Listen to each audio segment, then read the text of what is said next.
more sleep.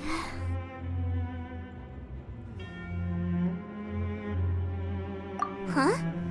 Wait, look over there! Isn't that... It's one of Linny's cards!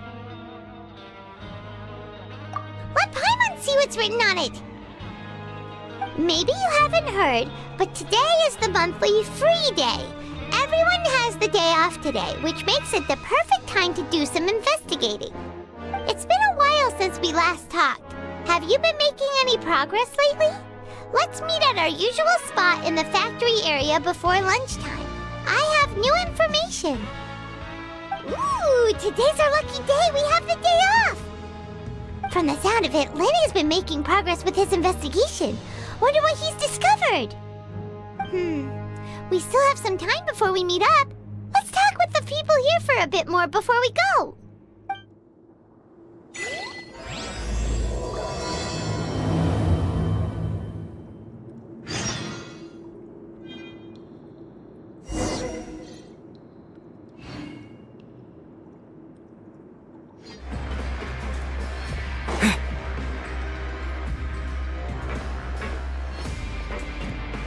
There's a group of people over there. Let's go listen in. So I said, that's not a faucet. Hey, who are you two? Why'd you come over all of a sudden? Oh, sorry for eavesdropping. Sounds like you were talking about something private. What's the matter? They're just looking to join in on our fun, that's all. Hey, don't pretend like it's okay for them to just interrupt us like that. Yeah, fine. You're lucky we don't mind extroverts that much. You hear that, Quisto? What nice! Your expressions tell me you're looking to hear some juicy info, am I right? But before that, it just so happens that I know you two. Really? Are we that famous? You're kidding. How often does anyone get a personal tour led by His Grace himself? Practically everyone was talking about it. Word has it that you also caused quite the kerfuffle. A little mistake, huh? I like the way you put it. You see, people with a good attitude can join our group anytime, unlike some of the others here. Your group? I'm Quisto, and this is Lavaroon. People usually call us the Bombshell Bros, but don't worry. We're not playing with bombs or anything. It's just that our information is always so explosive, and we blow minds on the regular. So, you two really like to gossip? Whew, you sure know how to embellish. No. You don't get it. Knowing intelligence will make things better for you here. For example, knowing who's working with whom, who has the latest rumors, who's not getting along. Wouldn't you like to know all that? Whoa, all this info's worth something, you know? You should prove you're worthy of it. I don't mind him. Quisto's always this way. Just play nice and say something to massage his ego. The welfare meals. Talk about the welfare meals. Right. That meal we had yesterday was super delicious. Paimon can still taste it whenever she closes her eyes. Is that so? To tell you the truth, I've been helping out with making those welfare meals. I've been working as a kitchen assistant for about a month and a half now. Oh, so you're the one who made those delicious steaks. Amazing. You could be a professional chef. You are correct. I am a true professional. In fact, I even went to culinary school. But since you like my cooking, I guess that means we share similar tastes. Listen carefully. This little bombshell will help you learn what's really going on here in the fortress.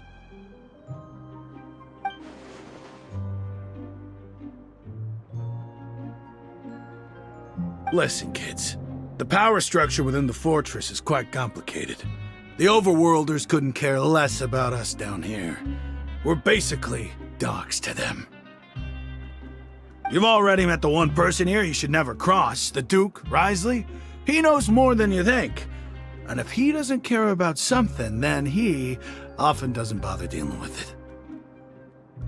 Those who have the Duke's attention get all kinds of special perks, even better treatment in the infirmary. I know who you mean. It's that Jurier character, right? I don't think there's anything useful about him at all. Why does he visit the infirmary practically every day?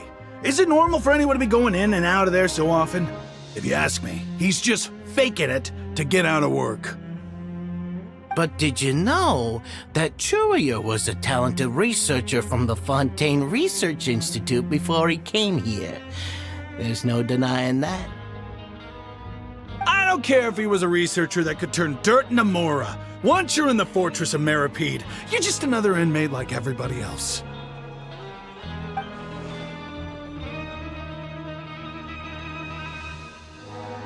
Speaking of which, the last time I saw him, he was passing by in the corridor with Lorvine.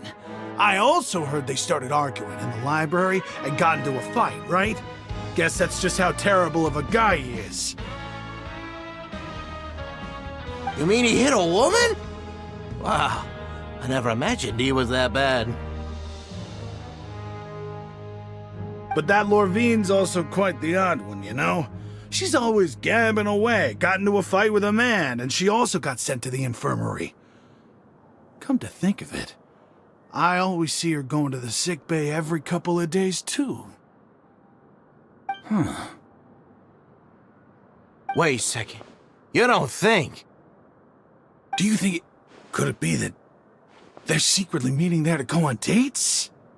But it's really hard to imagine. After all, I do remember seeing Lorvine beat Jurier to a pulp that one time. And we might be overthinking things.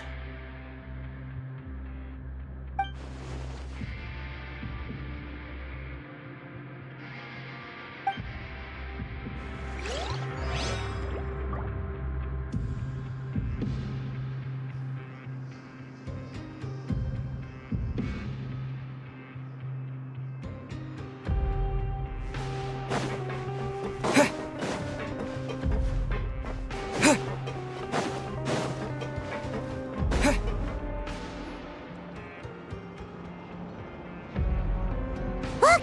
There are some people talking over there! Let's listen in on the conversation.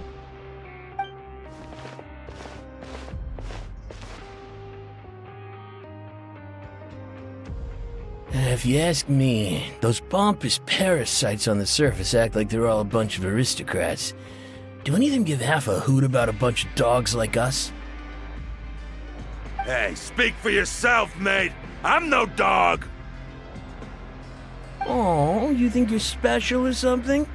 If you're here, then you're just a convict like the rest of us. I've heard that even if you're released after serving your sentence, going back to life on the surface ain't any better.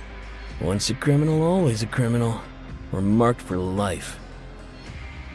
I don't buy that. Hey, how cool would it be if the whole world was destroyed by a giant flood and everyone had to start over from nothing? What kind of filthy bilgewater are you spewing? I have family up there. You best shut your sewer hole with talk like that. Listen, things ain't so great on the surface, but who says that you have to leave? I've heard that you can still stay here and work even after you've served your sentence. Not bad if you ask me. Who wants to live in the ruddy overworld anyway?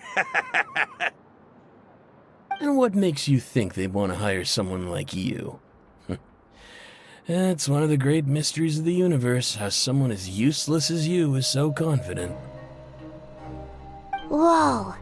Sounds like they're really unhappy about the overworld. Speaking of which, Paimon never heard anyone use the words overworld or underworld when we were living up there. Is it only something the inmates down here say?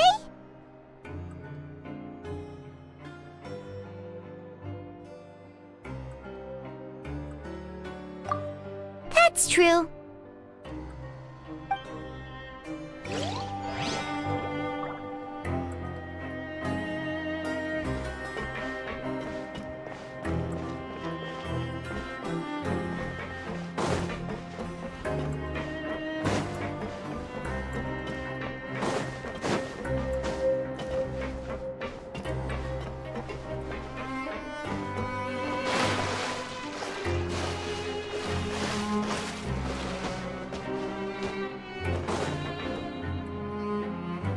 Hey, you over there? Yeah, you. Say, do you like playing card games? You know, like Genius Invocation TCG? You TCG players are like mint in the wild, literally sprouting up everywhere. Hey, come on now. What's wrong with finding fellow Invocation aficionados? Anyway, care to join me for a game? All right. No pressure. But why would you be looking for people to play Genius Invocation in a place like this? Don't people usually come here to fight? Whether you're throwing down cards or throwing punches, it's all a competition, isn't it? It's all the same in my eyes. There are lots of card players here in the fortress. When I saw you, I immediately thought, hey, even outsiders from other nations play cards. So I came over to say hi. Sure. Great! Since you've been here longer than us, you need to flex your seniority a little bit, right? Maybe you could start by telling us newcomers some stories about this place. I thought you would have already heard everything by now. All right then, did you have anything specific in mind? Or do you want me to just pick a topic? Why don't you pick? We'll let you know if we've heard it already.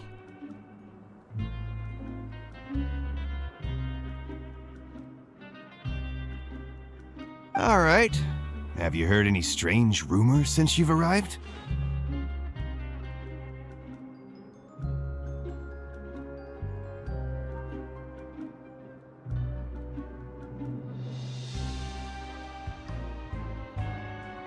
Ben, did you know that there are some people who are always gossiping over in the corner?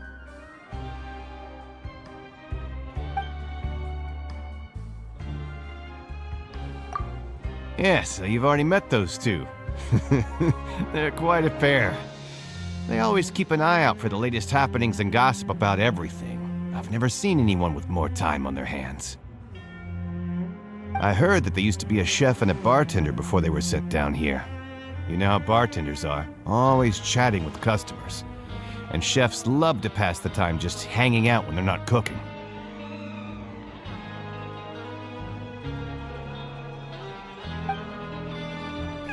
Good to know. Do you have anything else to tell us? Let me think. Sounds like you want to hear something a little more tantalizing. Oh, did you know that the Duke was also a convict in the fortress of Meripede before? Huh? Wait, are you serious?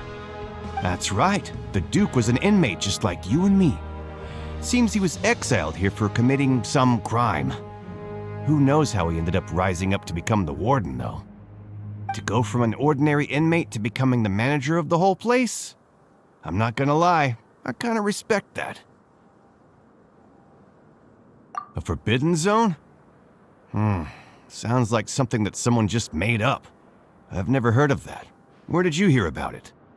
It's just a rumor we've been hearing, but no worries if you've never heard of it. Do you have anything else you can tell us? Anything else? Not that I can think of, but I'll be sure to tell you anything interesting I hear next time. You'll have to play a game of Genius Invocation with me first, though. Okay, we've talked to just about everyone, and it's about time for us to go meet Linny. According to the card he left us, we should go meet him in the production zone.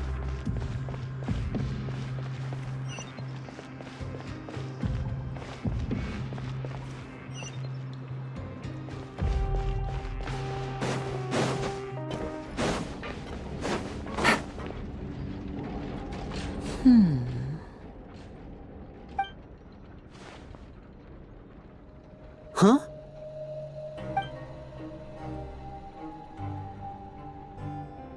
That look in your eyes. You found something? Hey, this is no time to be modest. Just tell him we found a boatload of information. Oh, as expected of the legendary duo, you have my full and undivided attention. Huh. I'd have never guessed that myself. The rumors swirling about this place are unreliable after all, and Master Child probably went missing because he found a way out. He is a harbinger after all. I suppose he's much more resourceful than I initially gave him credit for. Unfortunately, this isn't enough for our final report to Father. We need to find out Master Child's exact whereabouts. Father told me that even though Master Child said he was just coming to Fontaine for a vacation, he actually had some personal reasons. His agenda might be linked to his disappearance. His escape route is already flooded, so we'll have to task someone with professional diving skills to chase after him. Well, when you put it that way, it's obvious that only Fremine would be up to the task. Bingo! Is he around? He's working today. Coming here as a group would have attracted too much attention. I'll talk to him about it later. No need to thank me. This was always a part of our mission after all. Honestly, I'm far more impressed by you guys managing to collect all this information right under Risley's watchful eyes. Collecting information has always been our strong point. Now, let me think. To find out more information, Fremine will have to retrace Master Child's original route. And if he's to do that, he'll have to set out on the next pipe cleaning day at the earliest. That's 6 days from now. And after that, he'll probably take another 2 or 3 days to return. You can even estimate how long it'll take for him to get back? We've been working together for a long time. We know each other's capabilities like the backs of our hands. Traveler, what say you to meeting here 9 days from now? We'll be able to pick up Fremine while we're at it, too. Oh, and there's just one last thing we'd like your help with. Though we can just sit back and wait for Fremine's report on Master Child's whereabouts, we still need to make more progress on the investigation of the Forbidden Zone. Fremine's no master of disguise, Lynette's still working on getting intel from the other areas, and I'll need to spend some time helping Fremine prepare for his diving mission. So, you are the only ones we can count on. What do you want us to do? Will it be hard? Well, I won't call it easy per se, but I think you'll be able to pull it off. Listen carefully. You'll need to find an excuse to get into the infirmary and investigate the room and environs. You've mentioned several sketchy-looking people always meeting at the infirmary earlier, so it probably has something to do with the secret we're hoping to uncover. You've already met the head nurse, so she'll be less suspicious of you. Investigate the internal structure of the infirmary and any active dealings within, and pass those on to me alongside anything else you're able to discover. But also, there's no need to take risks. Don't forget, safety always comes first. My apologies, I just started rambling out of habit. It was almost as if I was talking to my younger brother. But that's not a bad thing, right? All right, then we'll head out as soon as we finish our prep. Let's go our separate ways for now then. Don't forget, we meet here again in 9 days. Stay safe.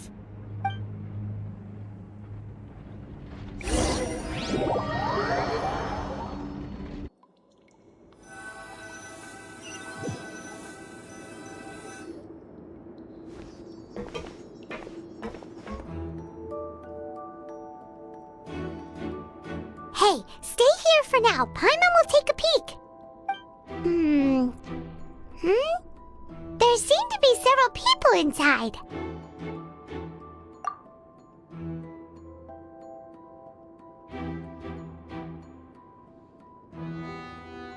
Right. I feel like this. It's not impossible. So... it's a bit hard to understand them from here, so why don't we just try to talk to them in person? Let's go as soon as you're ready.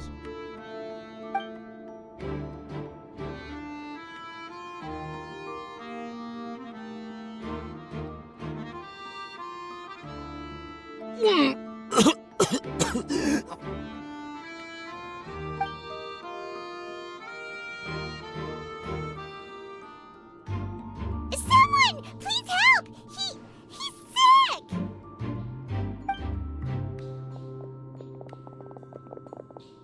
Whoa, are you okay? What's wrong, little one? There's no need to panic. Take a deep breath before you begin. The traveler started complaining of a stomachache, and then nausea, and then collapsed onto the ground. Paimon doesn't know what to do. Freezing limbs, twitching fingers, and pale complexion. Could it be poison? Let me take a look. Please, lie down over here. Don't worry, I'll get you to the bed safely. Here, hold on to my shoulder and walk slowly.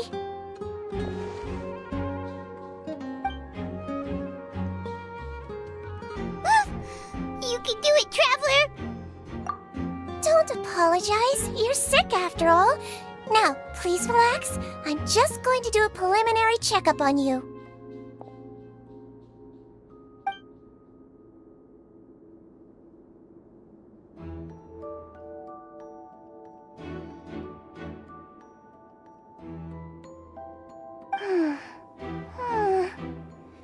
I see now.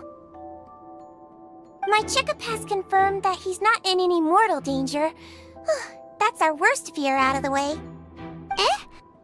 Oh, that's good. But I'll continue my diagnosis of the patient now. Please, relax and take a deep breath.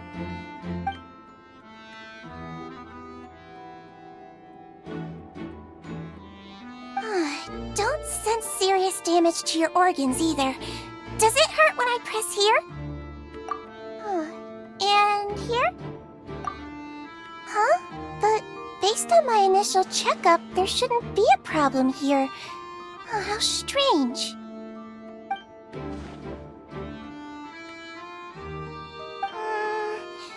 What about here? Does this hurt? Oh. I understand. So that's what it is. I think you just ate something that disagreed with you. That's all. Nothing too serious. Outside of a pretty bad stomachache when it decides to act up. So that's what it is. Thank goodness it's not anything more serious. And there have been other inmates complaining about the food recently. I'll inform our head chef, Mr. Woolsey, of this problem as soon as possible. Congratulations! The health risk is incredibly low, so you should recover within a couple days. Why don't you take a rest here while I go get some medicine for you? Miss Levine, I'll have to trouble you to help me look after this new patient while I'm gone. Very well. And she hopped away just like that.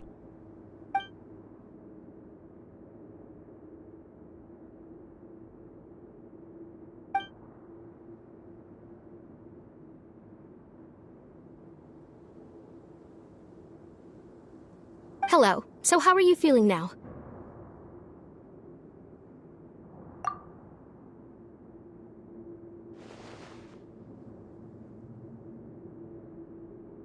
His stomach ache's really bad. He was stumbling about the whole way here, so Paimon's really worried. If Miss Sijuin says it's not a serious problem, then there's no need to worry. She's the best medic we've got down here. But it also looks like she's the only medic you've got down here. Well, that's true. What do you mean, that's true? That's really misrepresenting the situation. Of course I can't speak for the whole fortress, but it's not like everyone imprisoned here is useless, you know? Though they may have committed crimes and gotten locked up here as a result, they still know a thing or two about medicine, and they help Miss Sishuin take care of the sick and injured. Yeah, you're right. But did you have to lecture me about it in front of another patient? Aren't you a patient too? Where did all your energy come from? That's correct. Sorry, I got a bit ahead of myself. Are you two also sick? We've been sick a while. I come back every once in a while for checkups, and to pick up the medicines Miss Sijuin prescribes for us. That's just the nature of chronic illnesses. As for her... you could say she fancies herself as Miss Sijuin's capable helper because she learned a bit of medical knowledge ages ago. Please watch your mouth, Mr. Jurier. Don't forget that you are the primary reason I have frequent heart palpitations. Hey, don't start arguing now. Please, keep it civil at least.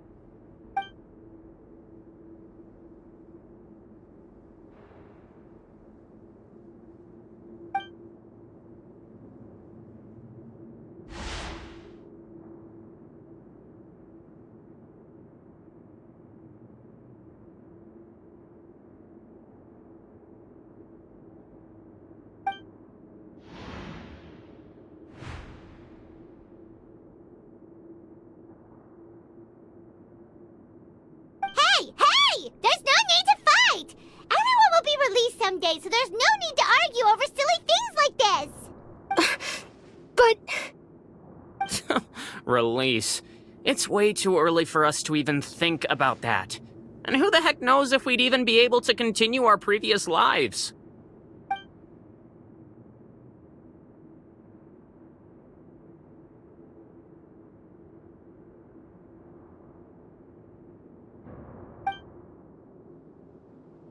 Please allow me to end this boring and useless conversation.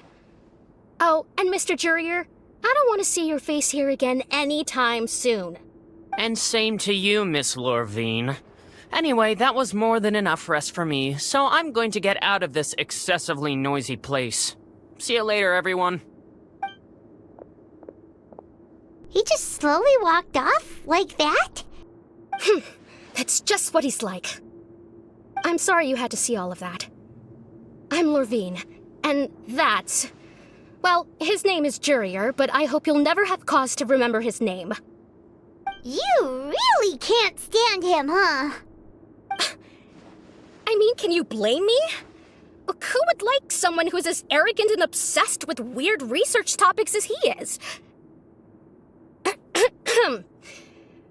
But there's no need to keep dwelling on him.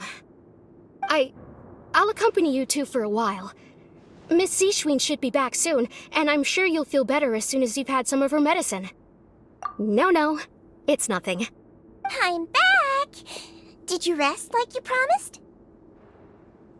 Thank you for getting our medicine, Miss Seashween. Did you all cooperate with your bed rest? I trust that nobody got up to walk around. Good. Here, this should be 2 days' worth of medicine for you. Take 1 pill now, and then continue your bed rest.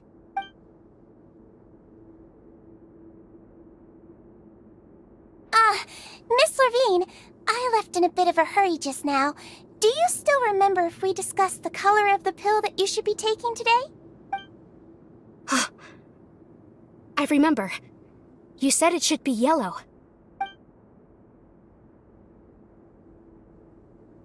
Yellow, huh? I understand. These are yours.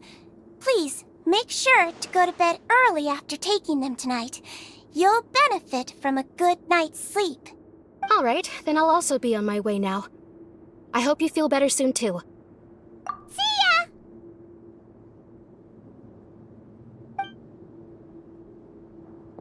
I'm going to fill out your medical record now. You're widely known as the Traveler, right? I just want to double-check a few details, if that's all right with you.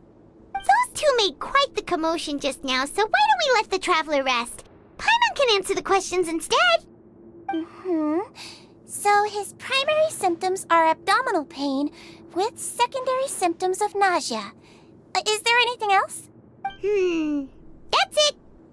All right then. Is there anything we should know besides to take the meds? No, his base constitution is quite good, so I'm sure he'll recover quite quickly after taking the medicine. Please make sure to stick to bland or less stimulating foods, and don't stay up too late at night. Got it. Paimon will hold the Traveler to that for sure.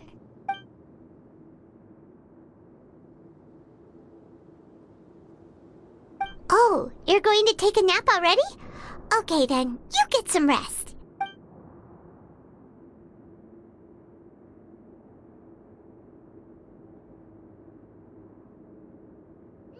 We've been to lots of places together. He may look a bit under the weather now, but he's actually super strong. So you're the best of companions. Well, don't worry. He'll recover soon. Ah, you're awake. How do you feel? You slept for a really long time, but we never left. Well, now you can go back without a worry in the world. Remember to take your meds regularly, and remember bland foods. Thank you, Miss Seashween.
You really are something. To be able to fall asleep like that and even sleep talk the entire time, you scared Paimon half to death!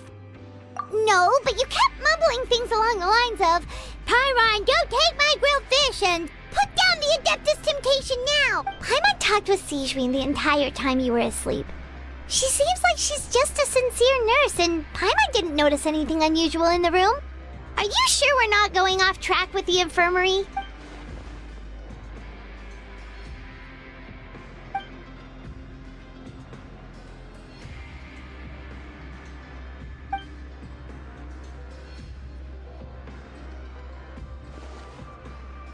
Whoa! You really are super thorough! All those tiny little suspicious things that Paimon didn't even pick up on! We've gotta give the info to Linny!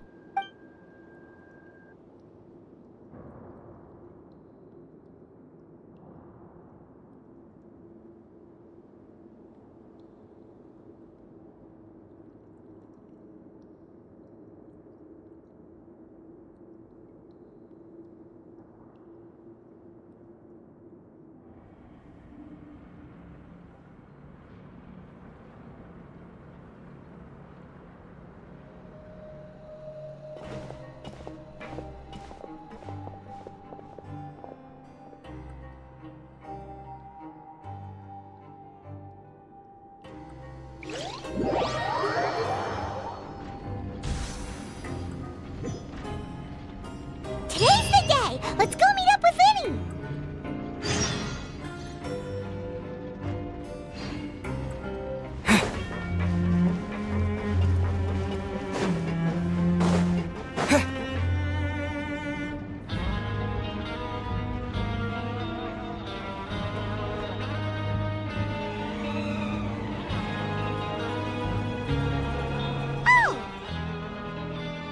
Hmm?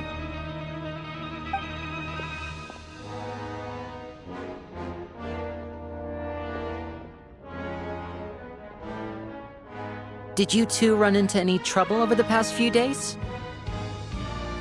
No, we just worked our shifts according to the schedule. Nothing weird happened. That's good. That means you didn't raise any suspicions when you infiltrated the infirmary. We've taken a look at the slip you've sent. Fremine successfully left the grounds via the pipes 2 days ago, and as of last night, Lynette has also infiltrated the infirmary after faking an illness. Wait, why is she getting involved as well?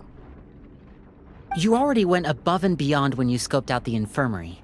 To put it more bluntly, even if we were to view that as something you did in exchange for Fremine's help, you've already done more than enough. Infiltrating a guarded stronghold is a different kind of job from a one-off investigation. We want to avoid using the same faces over and over and reduce the amount of suspicion that will fall on any given person. Lynette also felt like you have already taken the first step for us, so she should be the one to finish the job. So that's what Lynette thinks. Oh, Paimon hopes everything's going well for her. Then, let's go check on Lynette before Fremine returns. If everything went well, then she should be wrapping up her investigation right about now. Is now really a good time to go over? According to my observations, Sigewinne always spends around half an hour away from the infirmary right before lunch. Lynette knows this as well, so this should be a good time to meet up with her. Also, I'm her brother, remember? It's only natural for an older brother to care about his younger sister's well-being. Okay, then let's head over right away!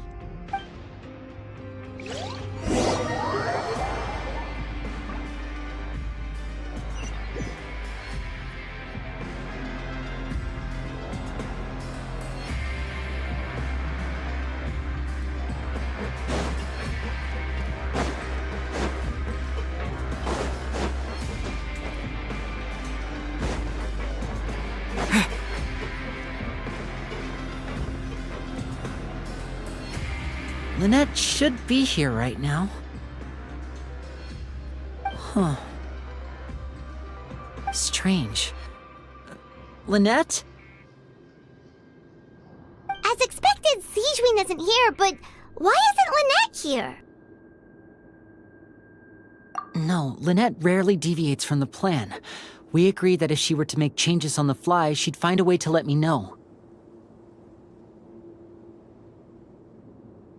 Unless... Let's see if there are any clues around here. We can look while we wait for her. Who knows? Maybe she'll be back soon.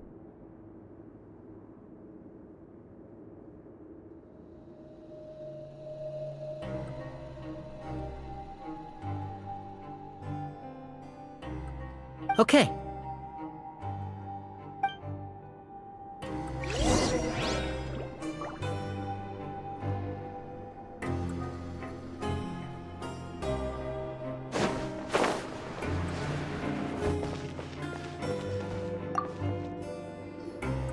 None of the beds have any signs of having been slept in, except that one over there. That's the one Lynette must have used, right? You said she was pretending to be sick. She would have said her migraine was having a particularly bad flare-up. Generally speaking, the head nurse would then ask her to lie down and rest, while she left to retrieve the medication. Which means, either the head nurse didn't return the entire time from when Lynette laid down up until she left the bed, or the nurse intentionally left it this way.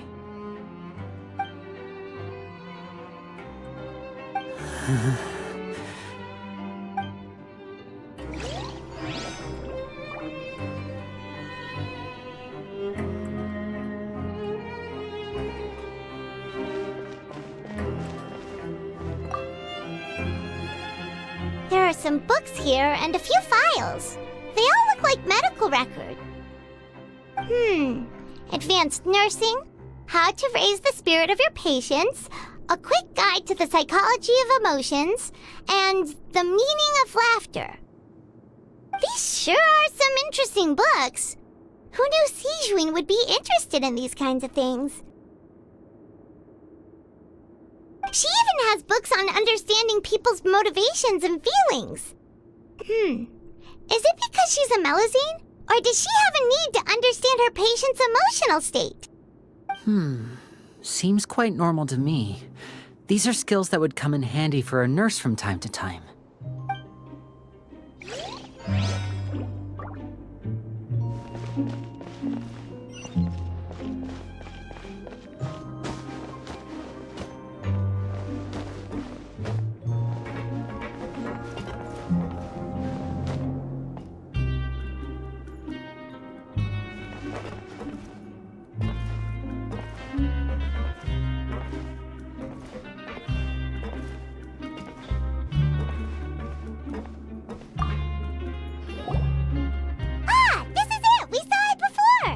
Wait, this thing?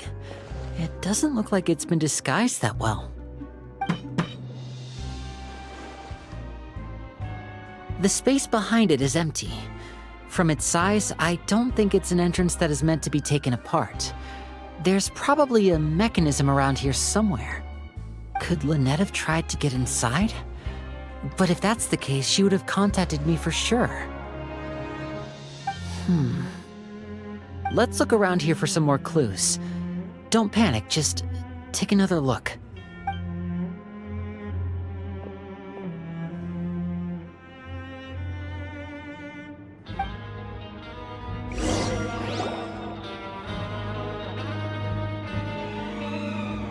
Hey, you guys, there's a slip of paper over here! A slip of paper? It's right over here, and there's a bunch written on it too.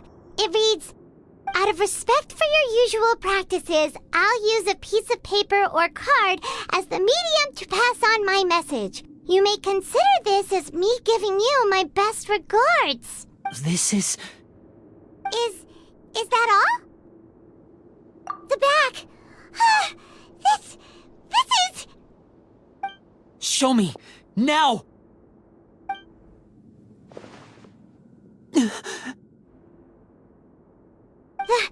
That look on your face. Paimon's reading it now. Would you care to guess where Miss Lynette of the Fatui could be right now? No. Could she have... Is she already... Writhsley. Deliberately leave the infirmary unguarded to use it as bait? Wait, you mean he was aware of our goals from the very beginning? But why? We didn't run into any trouble last time, and he also never reached out to us since. Yes, that is a crucial question. Wriothesley, he doesn't do anything without a clear goal or reason. So this means he had no concerns about your activities from the very beginning. You're not from the same camp as us. You were sent down here by Nervulet, so you have no conflict of interest with Wriothesley. We're a completely different story, though. I'd like to know that, too. Why did he only go after her? Don't panic. Just think everything over. I have to stay calm. This is not like what happened last time. The situation's different now. Wait, you're right. Wait, but that means the fact that Fremine was able to leave the grounds. Could Wriothesley have let him go as well? But what does he gain by letting Fremine leave like that?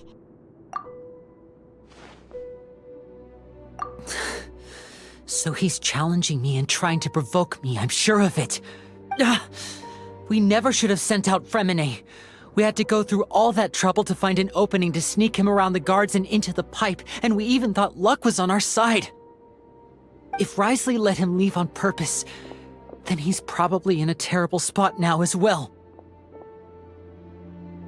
Lenny's getting more and more panicked. We have to calm him down. Don't be like this, Lenny. Fremine wouldn't have left if we hadn't told you about Child. That was our fault. No. I'm the leader of this operation, and I'm the one responsible for this team. I was the one who failed to protect them. I'll go talk to Wriothesley. Hey, don't be reckless! Traveler, please talk some sense into him. I simply cannot allow Lynette to be abducted again. I have to go. I'll find a way to get them back!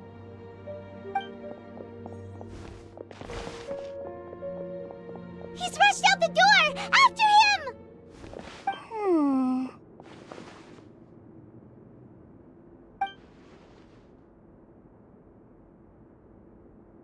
Right. I feel like we still have some room to make changes on these details. It's not impossible, but it'll require extensive testing. Is that so? Very well. Then please be mindful of the time. Huh? Is someone? Pack everything up. Whoever's outside is eavesdropping. They'll probably come in once we stop talking. Someone! Please help! He's sick! Whoa, are you okay? These two. As expected, they've already found this place. Oh, they are quite sharp. What a delightful turn of events. I like smart people, but I also like playing dumb. I like the feeling of being trusted. Oh my! What's wrong, little one? There's no need to panic. Take a deep breath before you begin. Being able to read human expressions is quite the useful skill. Wait! Wait! It's no use. We have to catch up to him.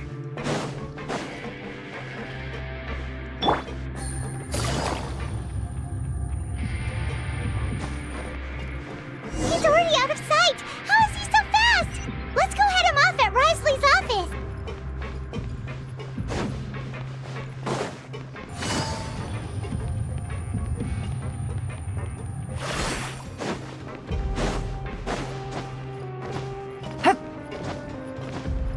Take it easy.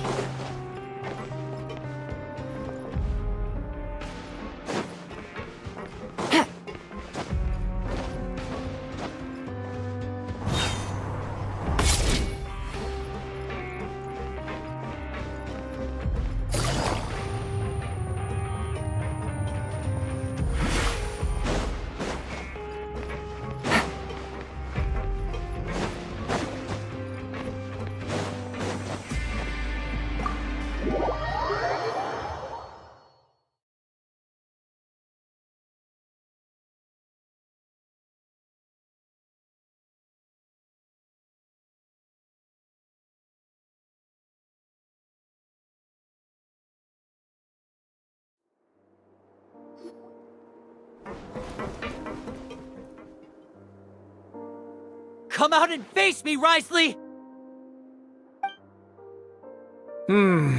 Aren't we at an administrative office space? Why don't you at least try to follow even a couple rules from the fortress's indoor management regulations? What did you do to my sister? I ran into the young miss at the infirmary. I'd heard that she was suffering from quite the migraine, so I decided to invite her over for a cup of tea.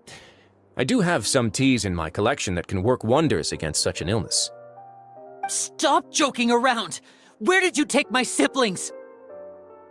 I have also heard that your performances are quite the spectacle. Miss Lynette would sometimes enter a box filled with water, only to emerge the next second from another place altogether. Maybe she'll appear behind you right now if you were to turn your head. Is he trying to trick me into turning my head? No, he's probably not looking to attack me right now. All of the hostages are in his hands, and he's even in the mood for small talk. That means Lynette is probably still alive. You knew we were investigating the infirmary from the start, so you deliberately aroused the Traveler's suspicions and baited us into continuing our investigation, just so that you'd be able to kidnap Lynette. As for Fremine, no, you probably didn't even interfere with Child's escape. You let him go, so you could purge the Fatui members that we had planted into your ranks. There was no need to do so. The Fortress of Meripede is a pretty pleasant place. Most people enjoy their lives here. The only ones who act differently are those with personal agendas. It was quite easy to identify your colleagues. You removed our original members and spread the news of Child's escape so Father would assign our team to come down and investigate. Fremine has also fallen into your hands, right? If you're oh so omnipotent and so in control, why would you need hostages? One correction. Lynette is in my hands right now, but Fremine is not. He's not? What do you really want? Lenny! Oh, wonderful. Everyone is here, so I'll only need to say this once. Thank you so much for cooperating with me. Eager and to the point, I see. Alas, only Miss Lynette is currently having a cup of the fortress's finest tea. Although, as per your original plan, Mr. Fremine should also have returned to the fortress by now. But he has neither shown up within my gates, nor has he been taken into any kind of custody. So where do you think he may be right now? Wait, you can't mean... You locked him outside in the sea? I closed the fortress's gate to the outside world. That's all. Fremine's a star diver, so he should be fine, right? No, we're still here, so he definitely tried to find a way to come back for us. So we can't assume he might have made a break for the surface. But why would I do this, you may be asking? To have an audience with you, of course. My intel tells me that Mr. Linney is a great magician, so it's only natural for me to want to have some cards of my own when it comes to negotiating. Besides, I do recall you mentioning to Miss Lynette that you've always wanted to have a face-to-face meeting with the Lord of the Fortress of Meripede, regardless of whether it was in a personal or a professional capacity. Well, you got your wish. So, you've been keeping tabs on us before we even set foot in the fortress. Some of my folks just happened to hear a thing or two, that's all.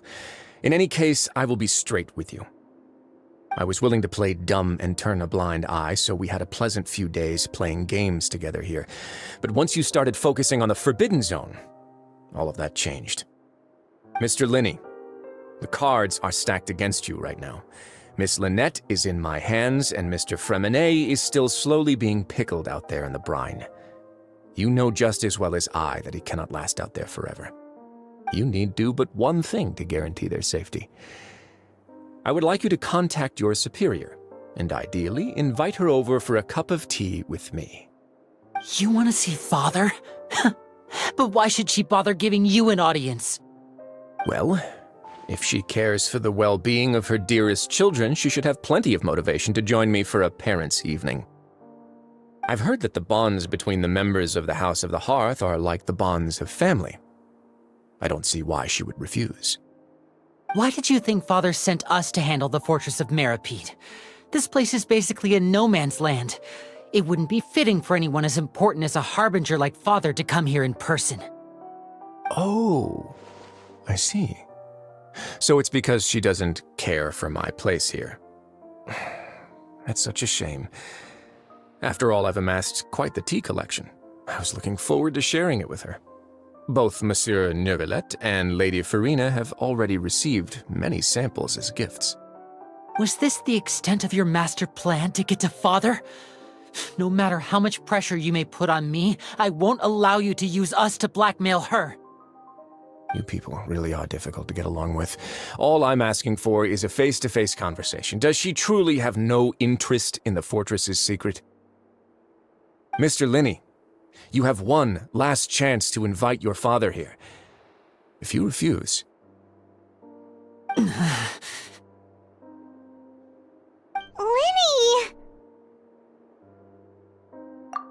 Instead of asking why I'm doing this, why don't you try to see things from my perspective for a second? From the very beginning, the Fatui has been actively infiltrating my fortress. I gave you a warning by cutting off the first few operatives I found, but that only caused you to double down. Had you given up on the fortress then and there, I'd have no reason to want to talk. Mr. Fremenet left the fortress on his own, and Miss Lynette tried to pry out my secrets right in front of me. No matter how you look at it, the responsibility for this falls on you.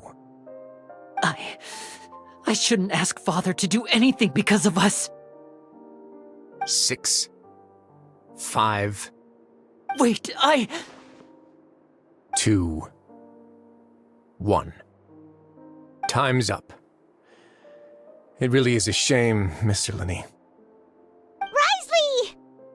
Negotiations have broken down. Please leave, ladies and gentlemen.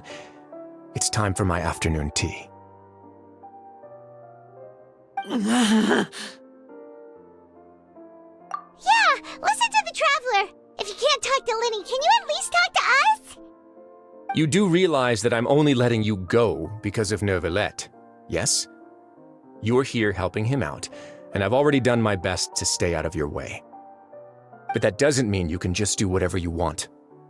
The fortress may be small and remote, but it still has its own set of laws. Then how about this?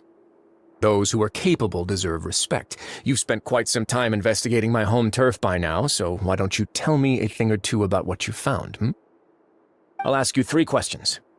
Answer all of them correctly, and I'll agree to your request. Question 1. Regarding the hidden rules of the production zone, what is the truth behind the one about not being allowed to work for 3 days in a row?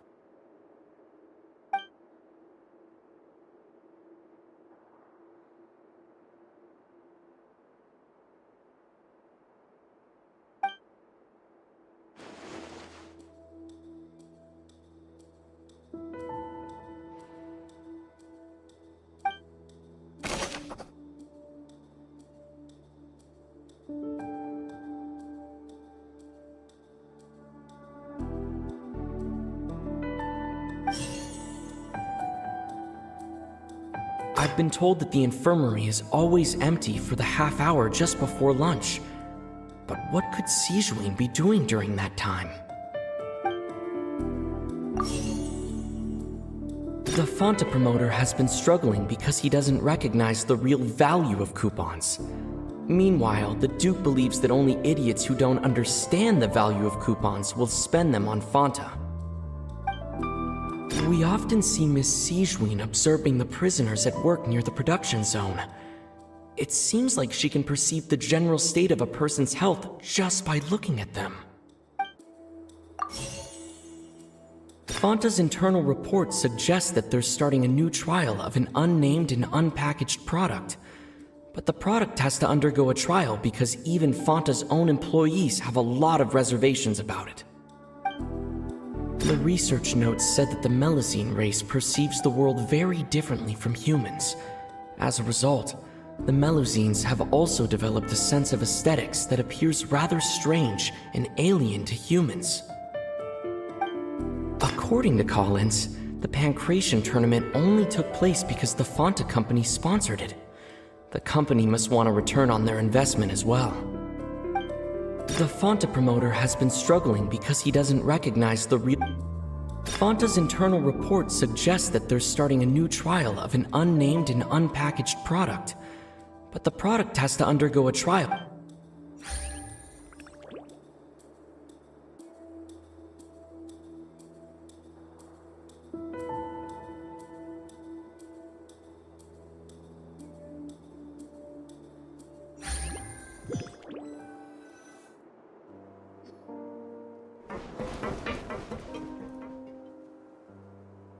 Come out and face me, Risley!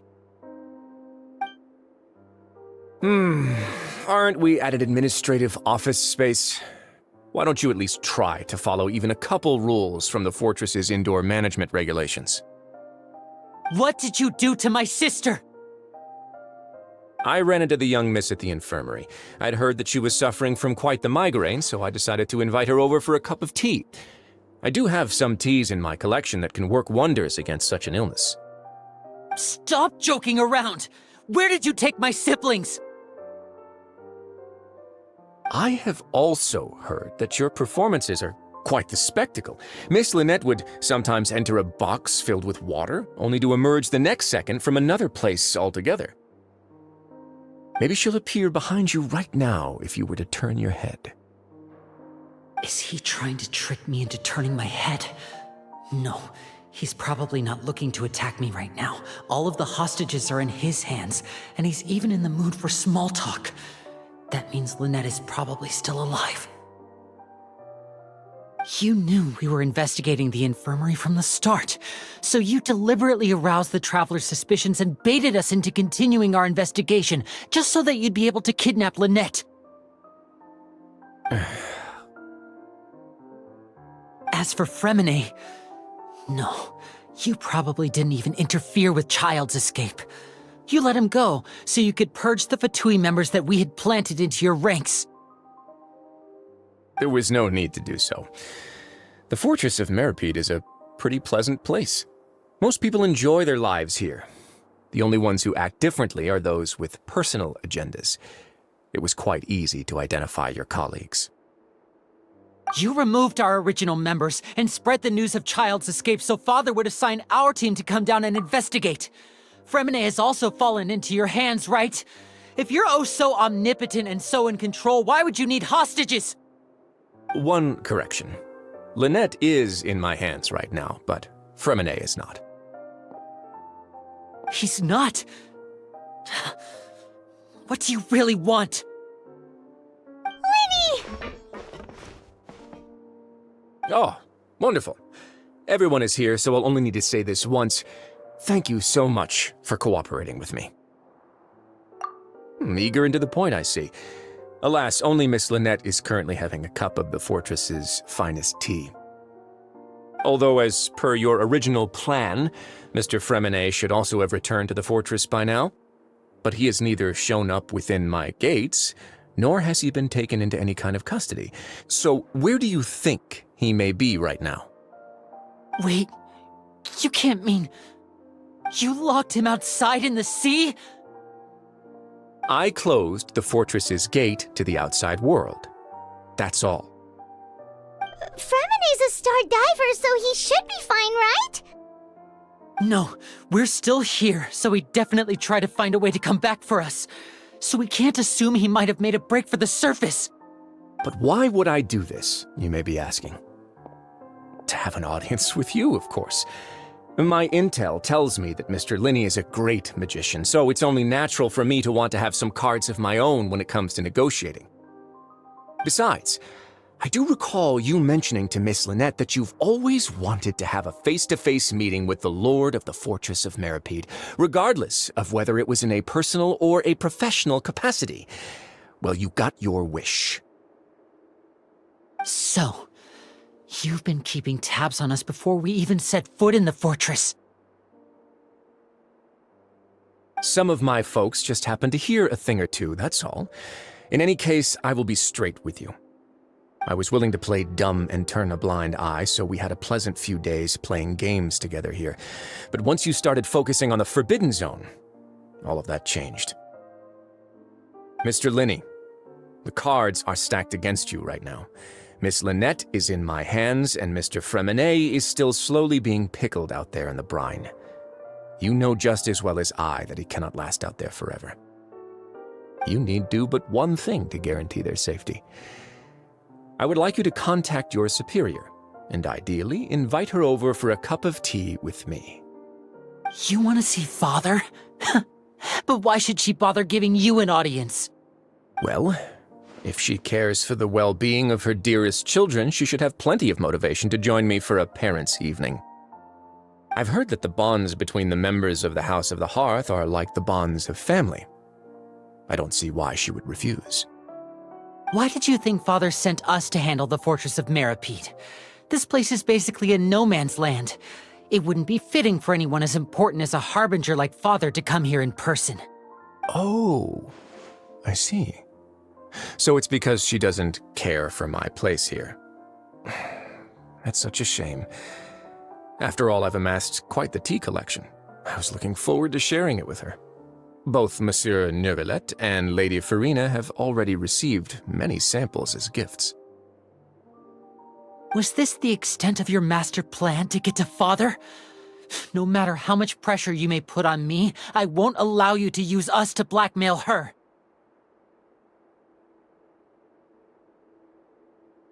You people really are difficult to get along with.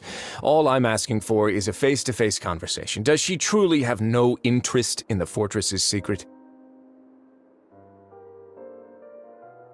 Mr. Linney, you have one last chance to invite your father here. If you refuse...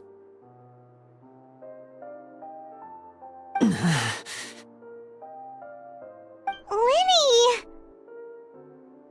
Instead of asking why I'm doing this, why don't you try to see things from my perspective for a second? From the very beginning, the Fatui has been actively infiltrating my fortress. I gave you a warning by cutting off the first few operatives I found, but that only caused you to double down. Had you given up on the fortress then and there, I'd have no reason to want to talk. Mr. Fremenet left the fortress on his own, and Miss Lynette tried to pry out my secrets right in front of me. No matter how you look at it, the responsibility for this falls on you. I shouldn't ask Father to do anything because of us. 6, 5... Wait, 2, 1. Time's up. It really is a shame, Mr. Linney. Risley! Negotiations have broken down. Please leave, ladies and gentlemen. It's time for my afternoon tea. Yeah, listen to the Traveler! If you can't talk to Linny, can you at least talk to us? You do realize that I'm only letting you go because of Neuvillette, yes? You're here helping him out, and I've already done my best to stay out of your way. But that doesn't mean you can just do whatever you want. The fortress may be small and remote, but it still has its own set of laws.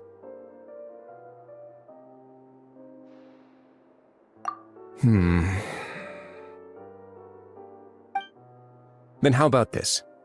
Those who are capable deserve respect. You've spent quite some time investigating my home turf by now, so why don't you tell me a thing or two about what you found, I'll ask you 3 questions. Answer all of them correctly, and I'll agree to your request. Question 1. Regarding the hidden rules of the production zone, what is the truth behind the one about not being allowed to work for 3 days in a row?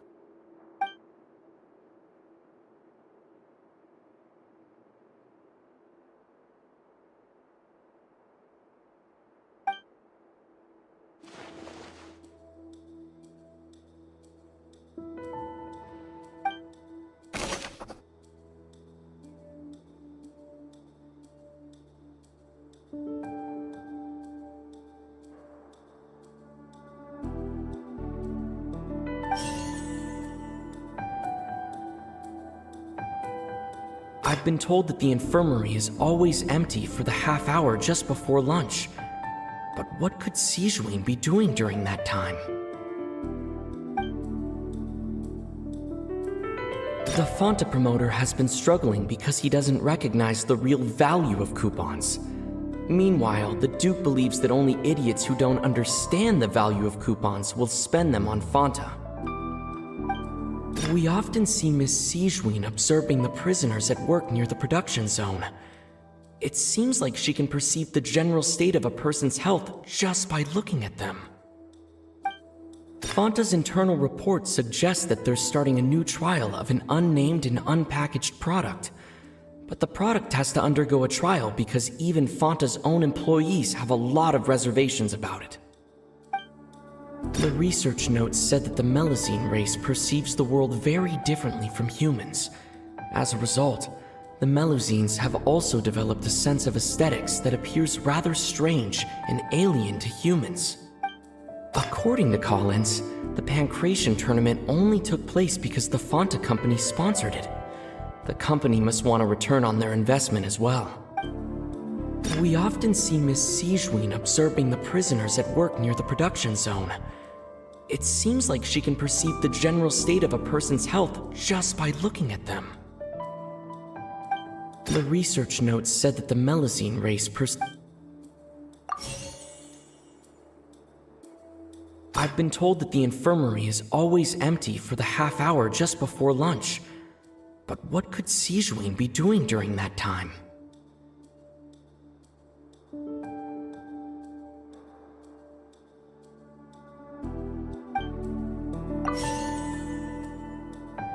We often see Miss Sijuin observing the prisoners at work near the production zone.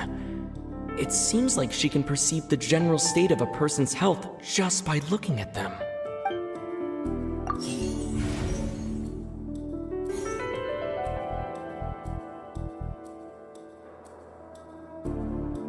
We often see Miss Sijuin observing the prisoners at work near the production zone.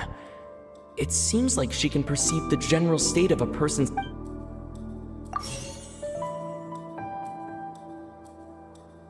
The Fonta promoter has been struggling because he doesn't recognize the real value of coupons. Meanwhile, the Duke believes that only idiots who don't understand the value of coupons will... Fonta's internal report suggests that they're starting a new trial of an unnamed and unpackaged product. But according to Collins, the Pancration tournament only The research notes said that the Fonta's internal report suggests that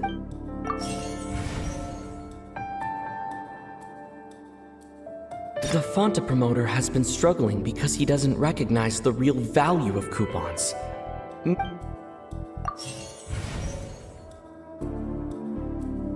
According to Collins, the Pancration tournament only took place because the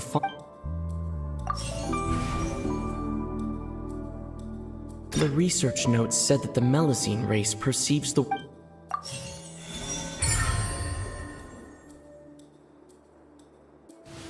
So that's what's going on. Paimon understands it now. Who would have guessed?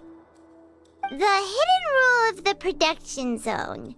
People are not supposed to work 3 days in a row, and if they do, they'll get strange meat in their welfare meal.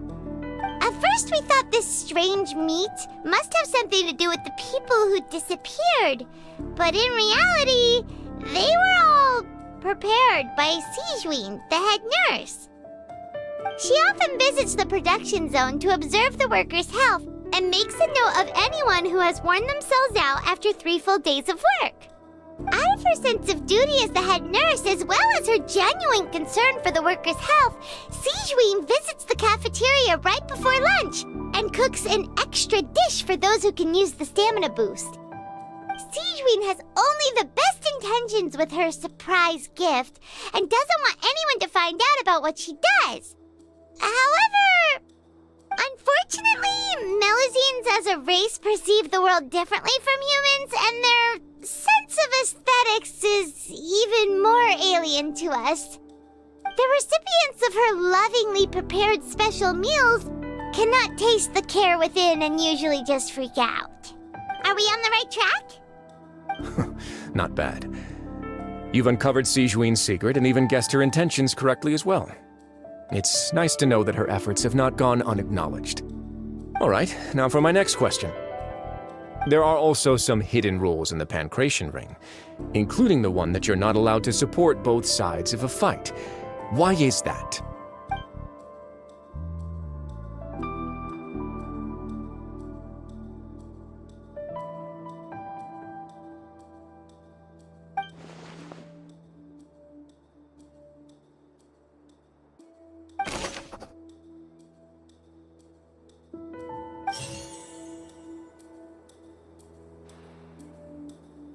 I've been told that the infirmary is always empty for the half hour just before.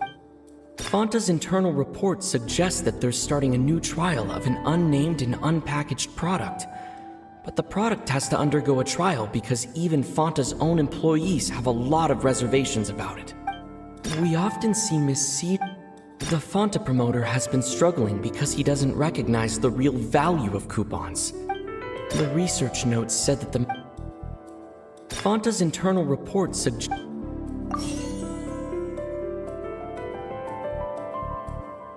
According to Collins, the Pancration tournament only took place because the research notes said that the Melusine race perceives the world very differently from human.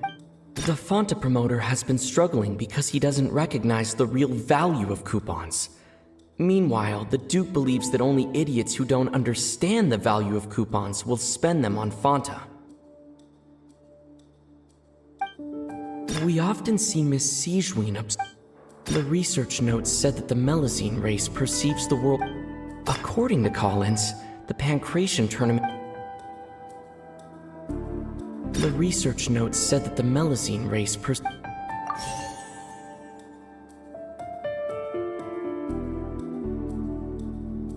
According to Collins, the Pancration tournament only took place because the Fanta company sponsored it. The company must want a return on their investment as well.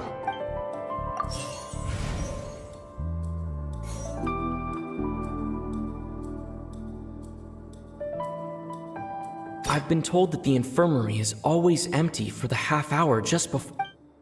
We often see Miss Sijuin observing the prisoners at work near the production zone. The Fanta promoter has been struggling because he doesn't recognize the.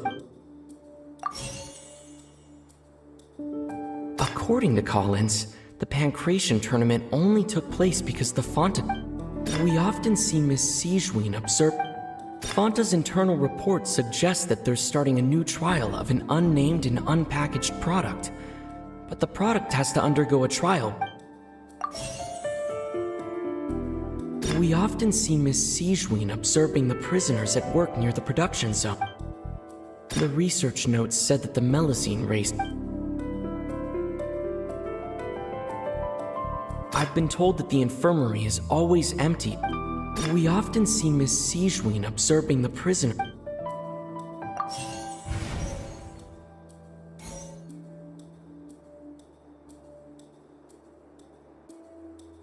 We often see Miss Sijuin. According to Collins, the Pancration tournament only took place because the Fanta company sponsored it. The company must want a return on their investment as well.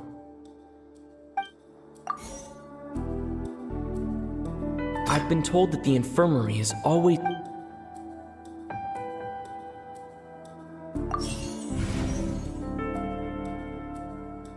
The research notes said that the Melusine race. The Fanta promoter has been struggling.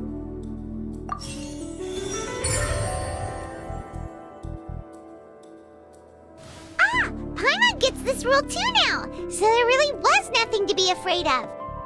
That hidden rule of the Pancration Ring is about how, people are not supposed to bet on both boxers at the same time. And if they do, they'll receive a package containing a strange, blood-colored liquid. People get scared when they see it because they've subconsciously begun to associate it with the missing boxer. But really, it's just a bottle of the latest yet-to-be-named and packaged new Fanta trial product. A blood-red drink. It's no wonder even Fanta's own staff were questioning the company's decision-making. The company, facing backlash from its own staff, decided to try to trial the product on a smaller scale to see how it might be received by customers. They came to the fortress of Meropede and offered to sponsor the Pancration tournament so they could push their new product. But the Duke completely refused to even entertain the idea. The Duke, knowing how valuable coupons are in the fortress, knew that only total idiots who didn't understand their true value would bother buying a Fanta product here. And so, only those who proved their stupidity by being dumb enough to bet on two opposing sides of the same match were selected to receive the drinks. I acknowledge the effort you've put into bringing the truth of this mystery to light. Although, based on your description, that Fanta promoter is a bit too careless with his words. I may just reconsider my collaboration with the company. All right, and here's the final question. What's the secret behind our head nurse and all of her patients in the infirmary?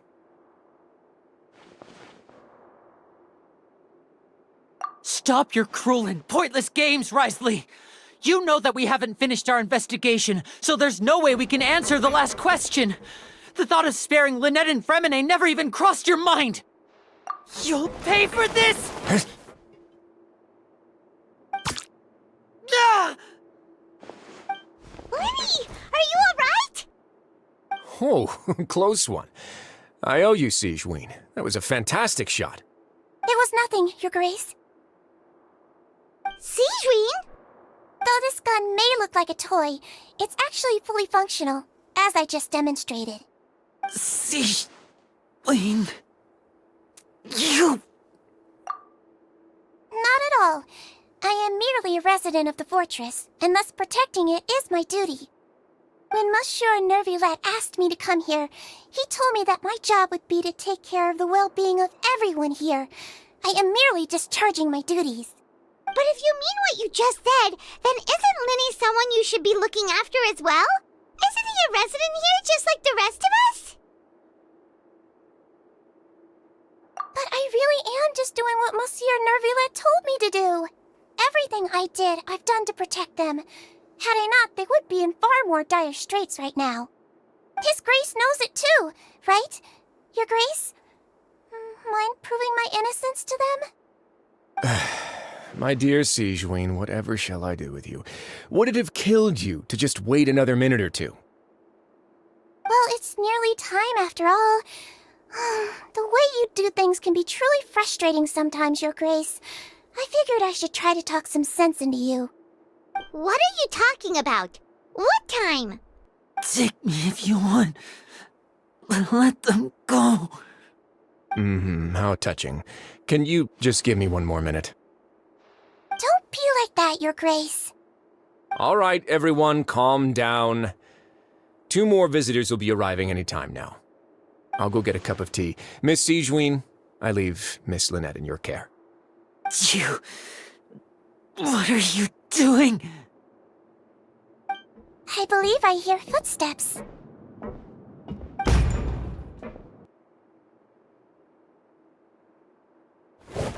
Some space, please. Ah, Miss Clarande. My door.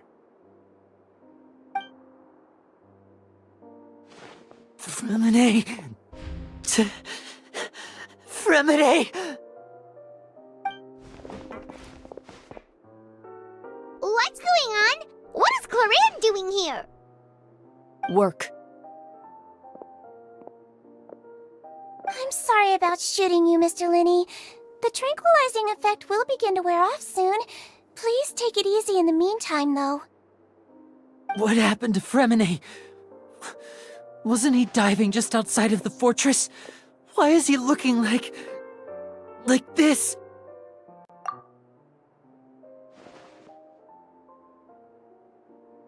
A flushed face, an accelerated pulse. He must have consumed primordial seawater. What did you say? Please, make some space. I'll need to give Mr. Fremine a more thorough checkup. Your Grace, I'll leave the rest to you. I'll talk to Clarande while you get Fremine to where he needs to be. Everything else can wait.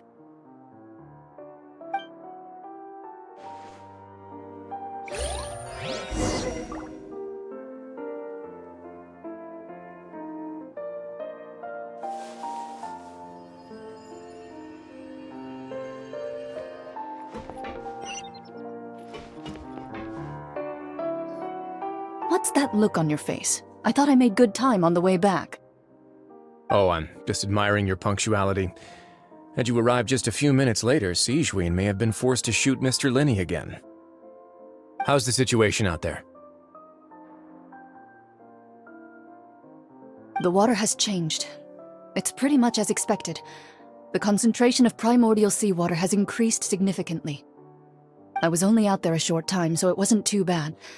But if one were to stay for any significant amount of time, well, you can see how that boy's doing.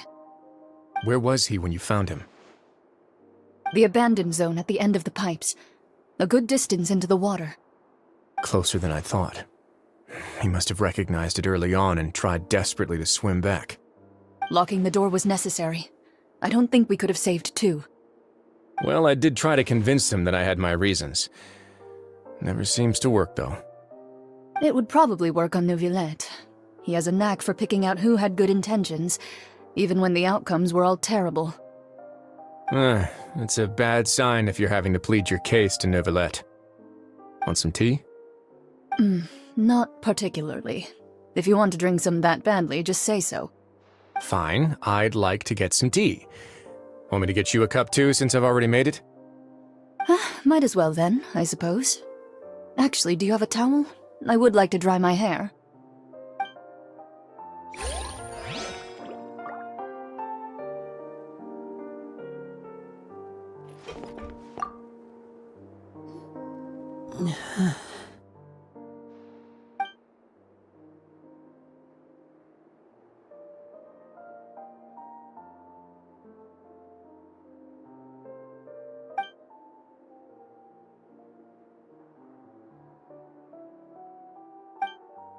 How is he? These symptoms are probably caused by an acute ingestion of a large amount of primordial seawater. Still, his condition is not critical. Of course, it would be best if he stayed for further observation. Let's leave him here for now, and move him to the infirmary once he's recovered a bit more. Sorry. I am aware that the infirmary may not be your favorite place in the world at the moment. We do only have a single clinic in the fortress, however. Why would he ingest a large amount of primordial seawater after leaving the fortress? How could that possibly happen? Please, look after Mr. Fremine for the moment. I'll go fetch some medicine and a respirator. Oh, I'll bring Miss Lynette back with me. Where is she? How is she right now? Oh, she just took a nap in an empty room after I tranquilized her. If my calculations are correct, she should also be waking up right around now. You might not believe me, but His Grace and I actually made some snacks and tea for her.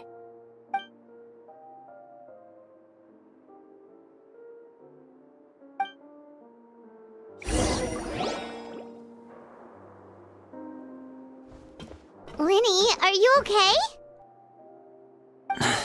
I'll be fine. They're all... Are you sure? You don't look alright. My hands and feet are still a bit weak, but that's probably just the residual effects of the tranquilizer shot. I'm back, everyone. Lenny! Oh, Traveler, Paimon, you're here too. Fremine? Is he... He'll be fine. But for now, please help me lift him up.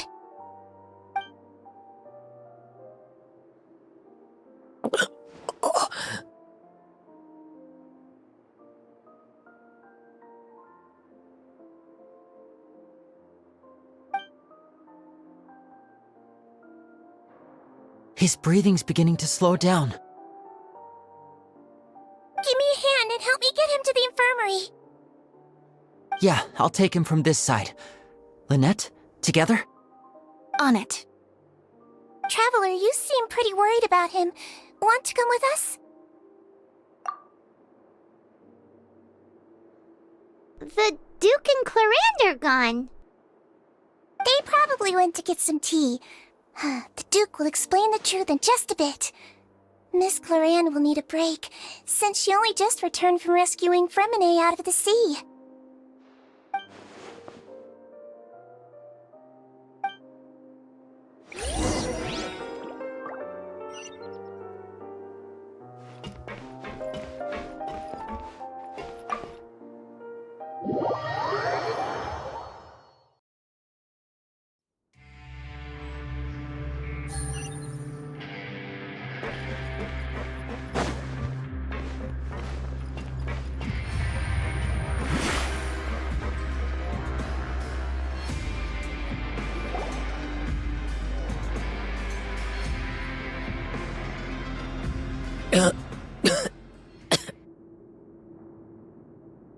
He's awake. Fremine, how do you feel? Lynette. We're all here. Where am I? The infirmary, at the Fortress of Meripede, Mr. Fremine, and you are no longer in any danger. How do you feel?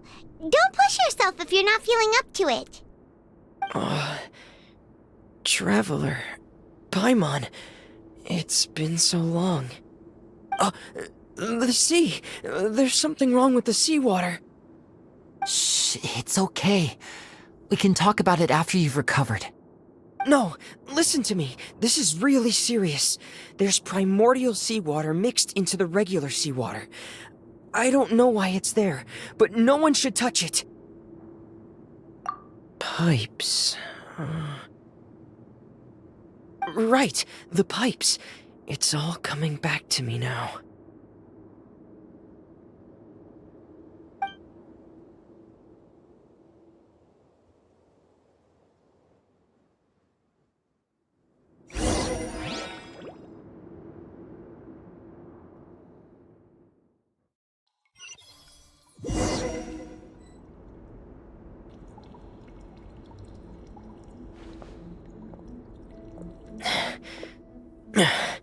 I'm in.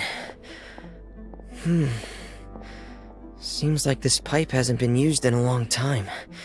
It looks abandoned.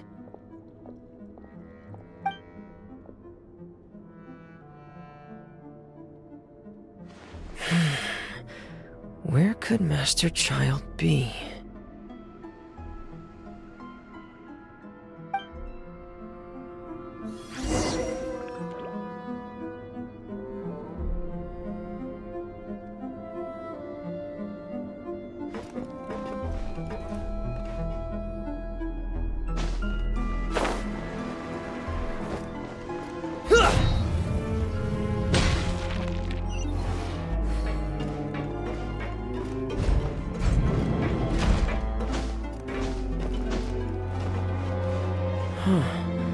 This mechanism looks like it's been tampered with. Could he have done it?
It's getting stuck on something.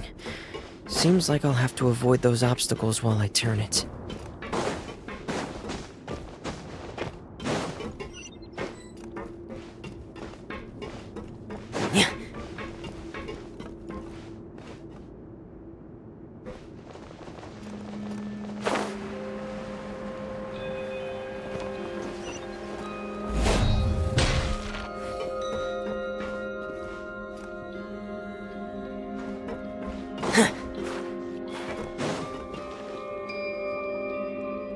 This is where the water starts. Okay. Master Child probably dived into the water. I'll go take a look as well.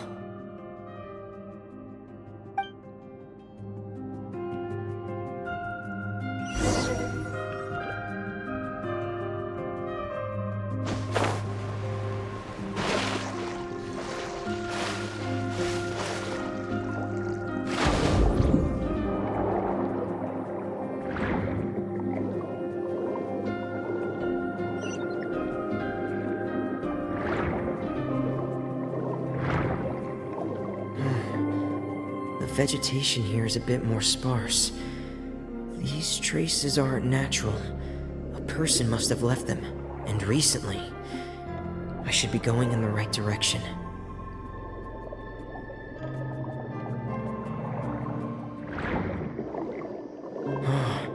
There are traces here too. I need to keep going. Huh? The traces are gone. But I don't see where he could have gone from here. Wait. What the?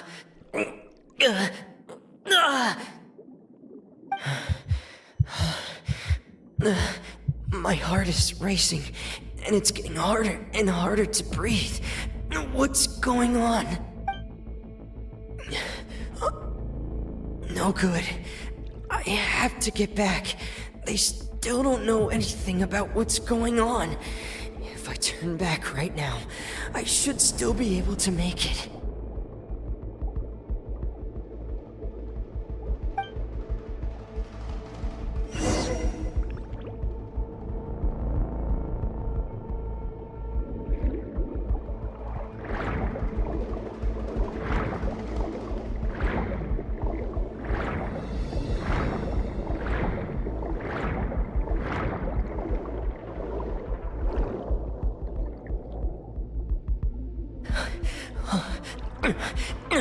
I can't die here.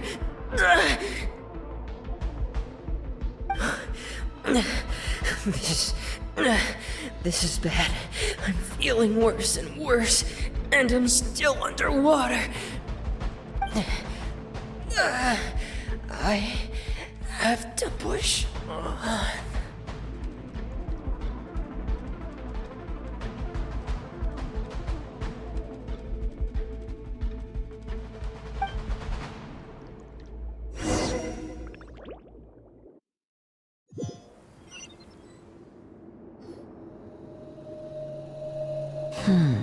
So, in other words, the trail you were following vanished, and you had no idea where Master Child could have gone, but there was also no obvious place for him to have disappeared to.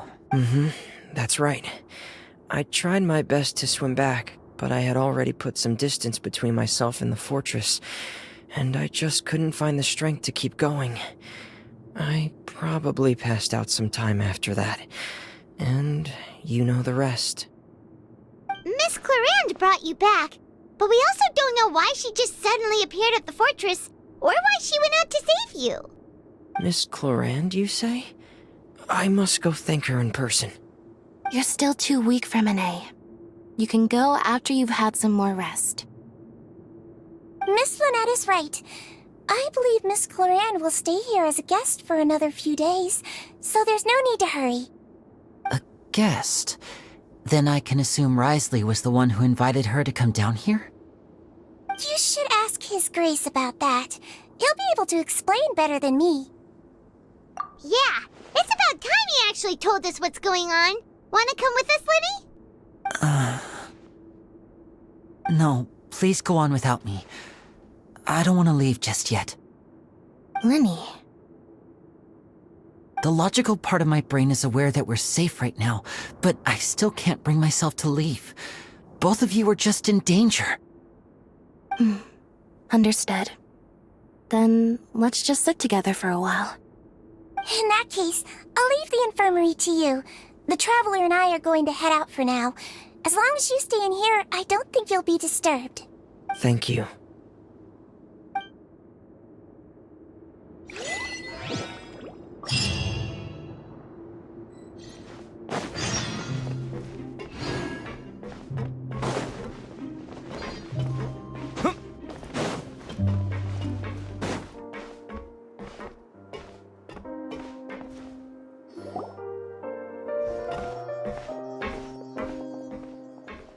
Excuse me. I take it Mr. Fremonet's condition has stabilized? Of course. I wouldn't have left the infirmary otherwise. I've been expecting those two, but might I inquire as to the purpose of your visit, Miss Siegewien? I wanted to check up on Miss Cloran. How are you feeling? Mostly fine, I think. If you don't mind, I'd like to perform another quick physical exam. It'll just take a few minutes. All right. Thank you for looking out for me. I'll take my leave for now, then. Well, want to explain yourself, Risley? Of course, but I'm not partial to the word choice of explain. How about enlighten? Where should I begin? How about you start by asking me any questions you have? You can start with whichever one you'd like to get answered the most. Then Paimon will begin. Did you know about Lenny's goals from the very beginning? No. I just knew they were Fatui operatives sent to the fortress by the Knave. As for their specific goals, I only figured those out as you made progress on your investigation. You managed to monitor and stay ahead of them even though you didn't know what they were trying to do? They came here with ulterior motives. I'm quite adept at discerning what that kind of behavior signals. Initially, I thought their goal was just to investigate Child's disappearance. Linny suggested that I had deliberately let him escape, but in truth, I didn't really do anything special to help or hinder him while he was here. Everything he did, from finding helpers to leaving this place, he did on his own. Of course, it's inevitable that the Knave would make a big deal out of her fellow Harbinger's unexplained disappearance. I'm also quite curious about where that Harbinger went, so I figured I might as well let the Fatui do their own investigative work. All I care about is the answer. So you were hoping Lenny's group would just do your work for you! You make it sound like that's a bad thing. Unfortunately, things didn't go as planned. I assume that Fremonet has told you already the ratio of primordial seawater around the fortress of Meripede is on the rise. The Forbidden Zone has always been Lenny's target, and you got roped into that investigation after running into him. I began to intervene out of concern for your safety, and also to prevent the fortress from becoming entangled in more irksome matters. Are the rumors true? That you're also a former criminal? Why would you put it like that? Isn't staying here all day and serving as the manager of the fortress a kind of sentence unto itself? Another form of prison? I just happen to have some support from the rest of the inmates, that's all. Oh, right! Paimon wanted to ask, who invited Cloran down here? Me, of course. I paid her good mora to come down to the fortress for some field work. As a champion duelist, Miss Cloran could be considered to be an independent party. I needed to find an exceptionally capable person to help me get through the impending crisis. And saving Fremonet was part of that crisis? You can think of it like that, yes. Credit where credit is due, that boy is quite adept at diving. Had conditions not been as hostile as they were, he probably would have found the missing Harbinger already. That's not something you should be asking after. Neuvillette only asked you to investigate Child's whereabouts. All I need to prove to you is that the Forbidden Zone had nothing to do with the Harbinger's disappearance. That should be clear now that you've spoken to Fremonet. But we've already uncovered that there's something wrong with the infirmary, and we've answered a bunch of questions that you threw at us. Isn't it about time that you answer our last question in return? You make a compelling case. Do you really want to know the answer that badly? Yeah, Paimon really wants to know. Even if the truth may not be pleasant? Follow me.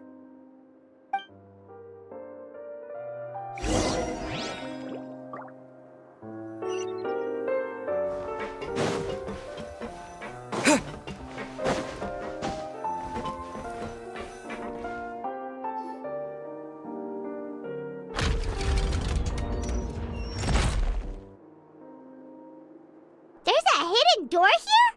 And a whole basement behind it? Huh. You're pretty good at hiding stuff, Risley. It seems you've forgotten just what kind of place the Fortress of Meripede is.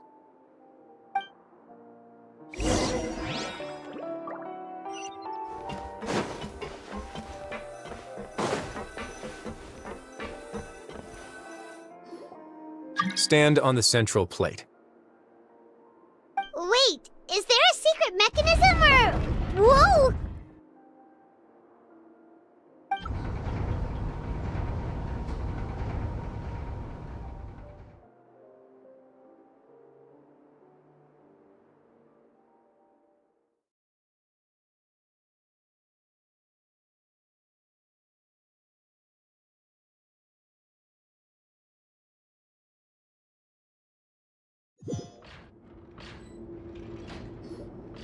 So, this is the Forbidden Zone?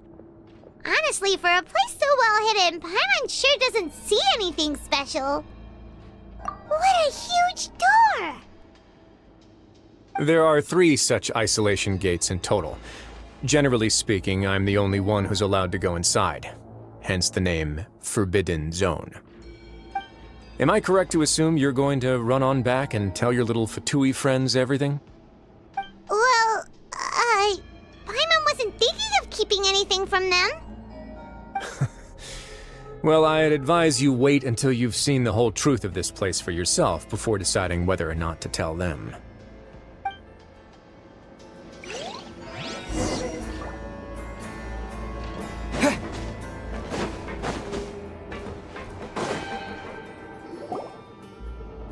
Huh. So there's a switch on the side. Stand back.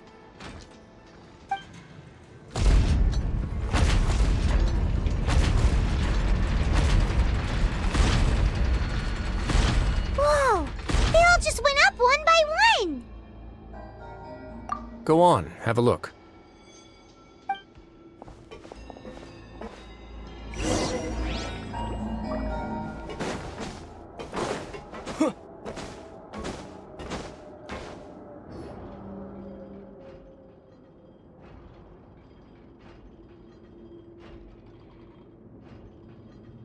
I've been interested in what lies beyond that gate ever since I assumed leadership of the Fortress of Meripede. Of course, it would be unwise to recklessly open it, but it'd also be risky and negligent to simply ignore any potential danger that could be behind it.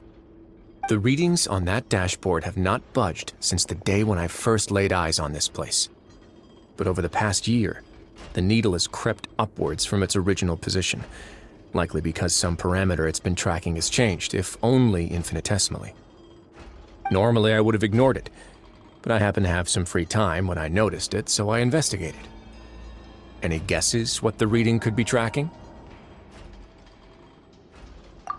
Very reasonable guesses. I've considered both of those as well. Unfortunately, our dashboard is tracking something less ordinary.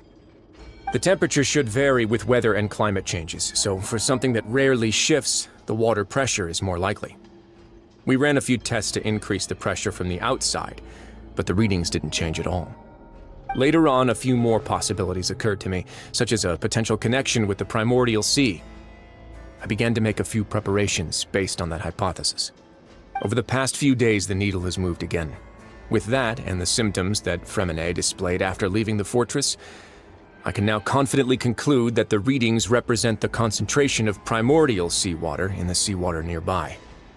The concentration of primordial seawater? But we're already under the sea! And that is precisely the problem. We're at the bottom of the sea, and now we're surrounded by toxic seawater. Somehow, primordial seawater got mixed in, and the concentration is steadily rising. Yes, that's very likely. But forget about the two of us. Not even Novelette knows where the primordial sea could be, much less where we could find and plug a leak. Oh. Oh! Seems like you've figured it out. I believe the primordial sea lies directly beneath this sluice gate. For some reason, the primordial seawater levels have risen significantly, and it's now very close to us. The indicators are now red. Although the gate still stands, some primordial seawater has already leaked out and mixed into the sea around us. If this continues, soon it will no longer be able to hold back the primordial sea at all. Yeah, you know what the legends say. If this place falls, then everyone in Fontaine will be turned into puddles in the span of a night. But that's just too weird! Why would the Fortress of Meripede be built right above a sluice gate for the primordial sea? Who built this place anyway? Your expression tells me you think this might be part of a vast, complicated conspiracy. To be honest, you might find the actual answer may be exceedingly boring. It's just that the secret of the Forbidden Zone had been long forgotten by the nation before I rediscovered it with my research. There's no single founder of the Fortress of Meripede in any traditional sense.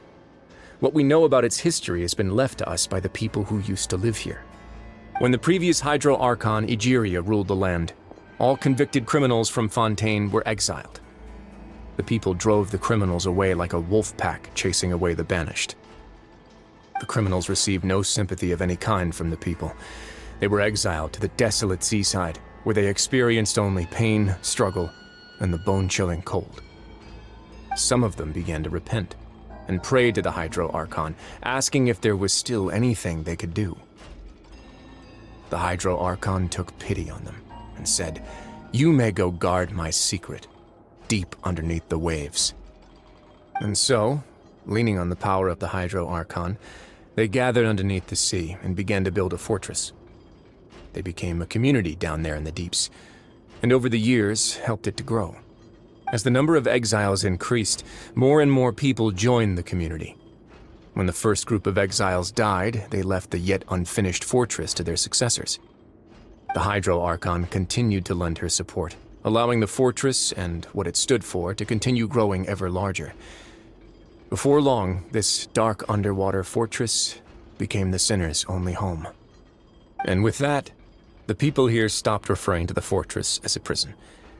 They saw themselves as repenting sinners who would regain their freedom once they had sufficiently redeemed themselves. But as time went on, people also realized that the fortress was a lonely place.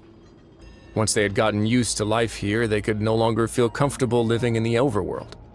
Once they had finished serving their sentences, some people left and some others chose to stay. They'd find some idle position and let their withered souls fade away with the ancient secrets of the past. After many, many centuries, few people still remember the reason for the fortress's founding. Now they just see it as an integral pillar of Fontainian society, as the place where criminals deserve to be sent. Now and again, researchers manage to break one law or another and live out their days in the fortress. I learned all this from an elderly historian. Everyone else just thought he'd made it all up. But now you know every part of that history is true. Indeed. It's just as the prophecy says. If this gate fails, then everyone will be dissolved into the sea.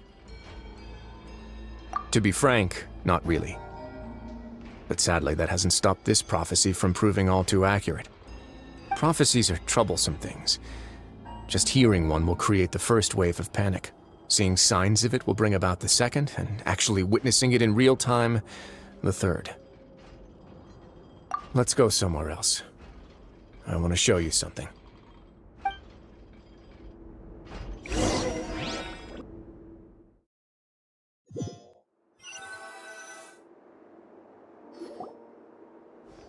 This is it. Your Grace, perfect timing. The results from our last round of experiments have... Wait, Jurier, he's not alone!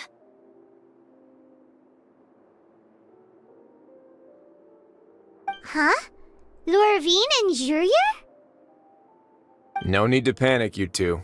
I've already told them about our plan. What? After you warned us not to tell a single soul about any of this? I'm skeptical as well. Are you sure they are trustworthy? The results speak for themselves, don't they? These two may already know more than you could ever imagine. All right then, if your grace insists. They seem harmless enough, so I'll trust them for now. Well, how about some reintroductions? This is Jurier, one of the highest-ranked researchers from the Fontaine Research Institute. He used to work under Edwin. I trust that you've heard of Edwin? He's the one who blew the whole institute sky high. Everyone knew he was a bit crooked in the head, but you're not a local, so I guess it's possible for you not to have heard of him. Edwin's main areas of research were archaeum and gravimeters. As his assistant, Jurier is quite familiar with them as well. I hired him to be my technical consultant. You want to blow up the fortress of Meripede? Ah, what a lovely idea. I'm already imagining it in my head. Gotta admit, I'm tempted as well. Guys, focus! Focus! That taskmaster over there is Miss Lorvine, and is also one of my technical consultants. While Jurier used to be Edwin's assistant, she used to be Jurier's assistant. Ooh, are they together? See, everyone keeps asking this question. Are you too sure you're not a couple and just using your work as a convenient cover? Your Grace, I am not in a relationship with this man. If I dated her, I'd officially be madder than Edwin. Jeez, forget I said anything then. Follow me. Whoa, there's another door that goes right up. Your constant amazement makes it seem like the fortress can do anything. But Paimon really thinks everything's super cool. Well, let's spice it up a bit. And here you go.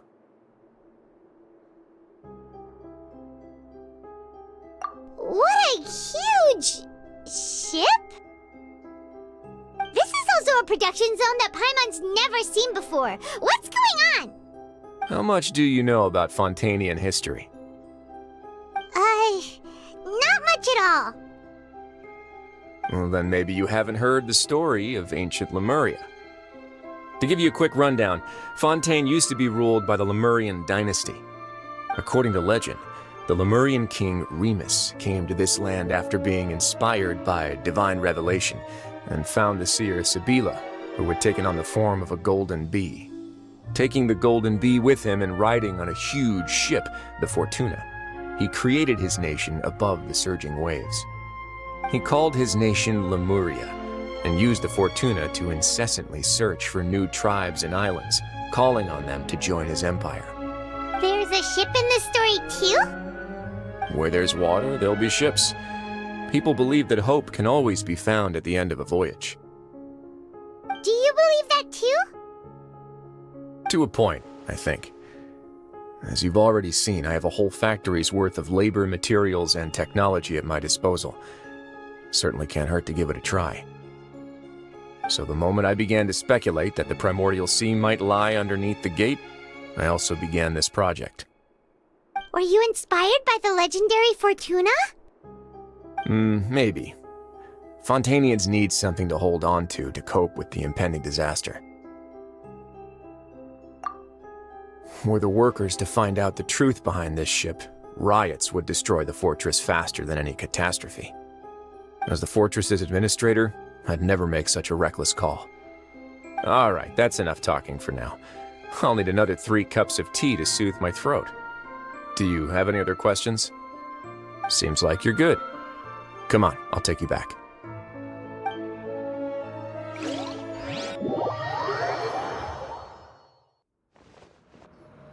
I'll leave you here for now. Oh, thank you so much. No worries. But don't forget, it's up to you whether or not you want to share what you just saw. What you do from here on out will likely affect those three as well.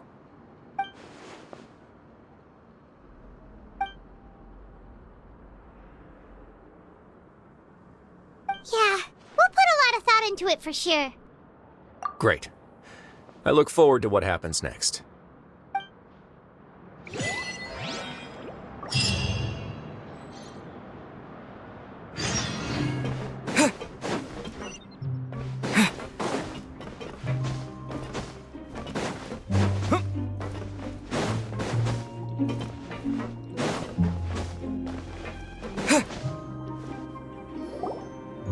We're back! Welcome back. Do you want a cup of tea? How can you be so much like Risley, always drinking tea? Huh.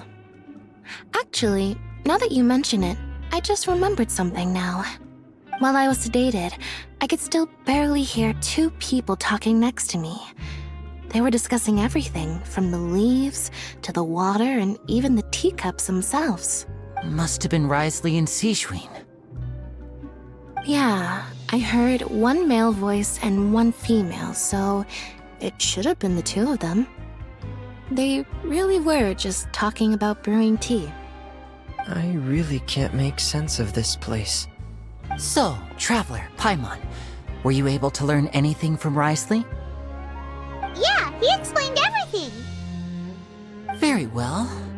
Then, would you mind checking your answers against my speculations? Yeah, I took the time to rest, so I'm feeling a lot more relaxed now. Nobody else is around, and Miss Sijwin is also busy with something or other, so let's just talk here. All right, then I'll posit my theories. I asked myself 3 questions. Firstly, why was Fremine affected by the primordial seawater? It was because he dove into the sea. My theory is, the long-lost primordial sea is probably very close to the fortress of Mirapede. Ooh, he's good. He got that right on the first try. That's our Linny. Secondly, Risley's attitude changed dramatically during the course of our stay here. He ignored us completely at first, then suddenly roadblocked us. Why? I spent quite a long time thinking about this. If he has been monitoring the Fatui since the very beginning, he probably ignored us at first because he was hoping we could find Master Child for him. What's more, the Fortress of Mirapede is not part of Fontaine's court system, nor does it report to Udex Nervulet. Risley is basically the king of a no-man's land. As long as the fortress doesn't do anything about Master Child's disappearance, Father can use it to pressure the Fontaine authorities. And while the two factions are pitted against each other, Risley will be free to move between the parties of interest. If I had to guess, he probably has something that he's working on himself. It's likely related to the secret of the infirmary, but I just can't think of what it could be. You're super smart. Thanks so much. Then finally, there's the last question. If Risley does have a plan, what could it be? All I know for now is that his plan probably has something to do with the changing nature of the seawater. He's even gotten Cloran to help him out. That can't be the full extent of what he's doing. There's probably a secret passageway behind the block in the infirmary, and there's something big in the fortress that most people here never get to see. He has a bargaining chip, and it could be important enough for Father to deal with him directly. I don't have enough information, so I have no idea what his chip might be. But let me guess. You have the last piece of the puzzle.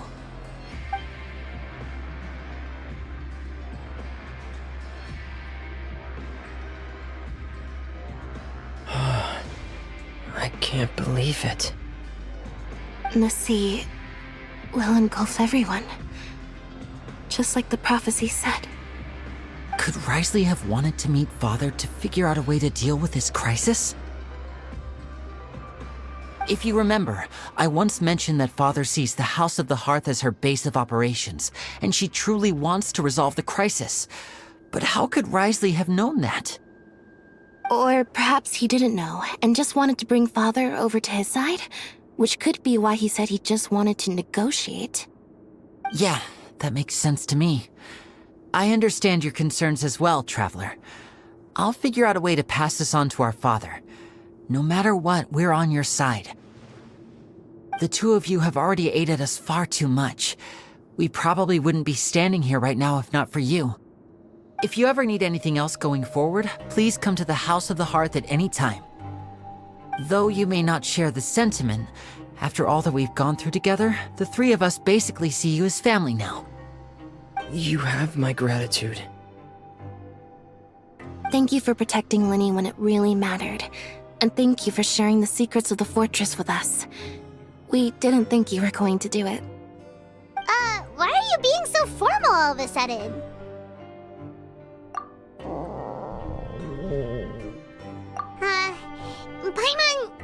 Paimon's hungry. Oh, you've done so much already. Go get some food. Alright, then we'll catch you guys another time.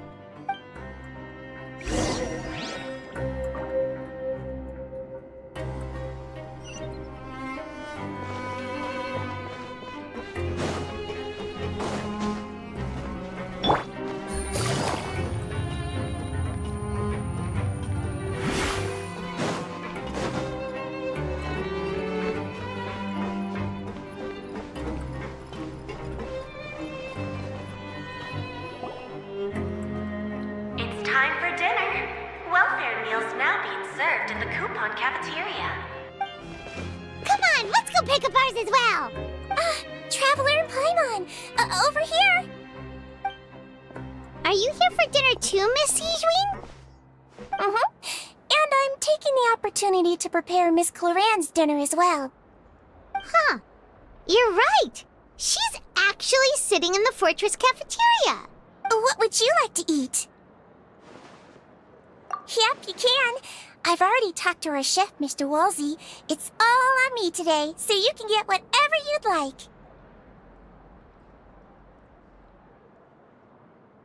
Me too! Don't forget Paimon! No problem. Just leave it to me.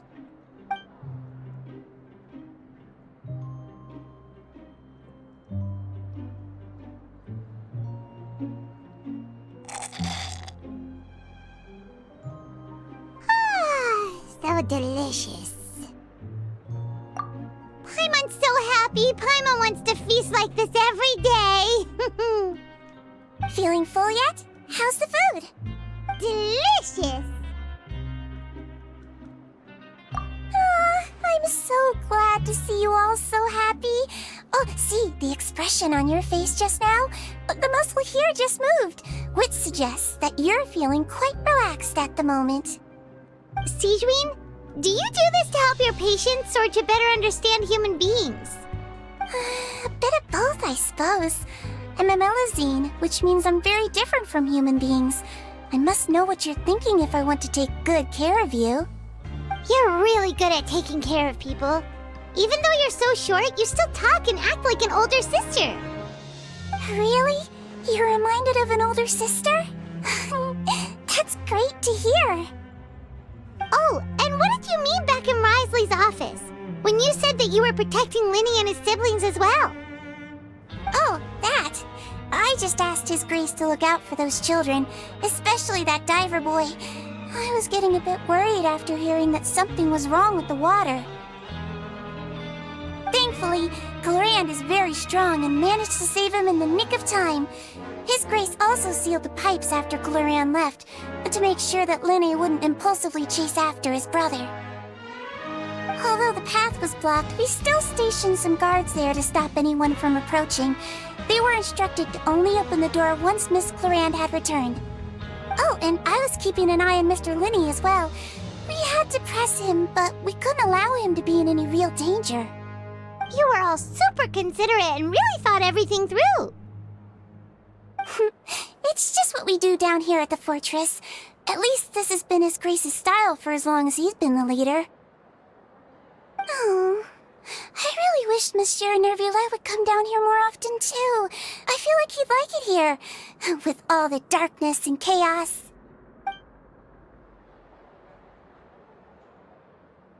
Get a good night's rest, you two.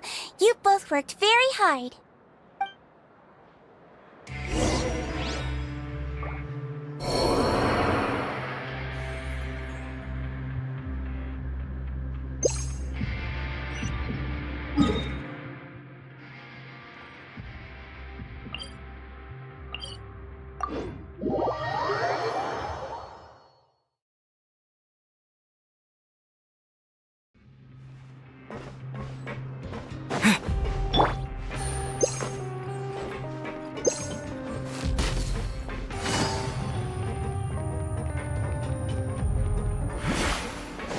Take it easy.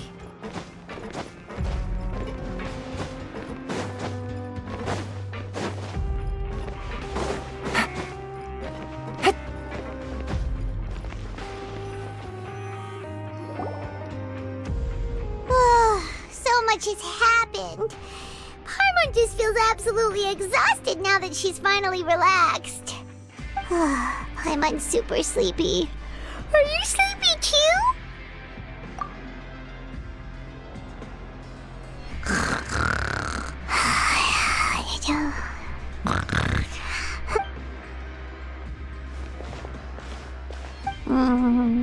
Delicious. Paimon wants seconds for free.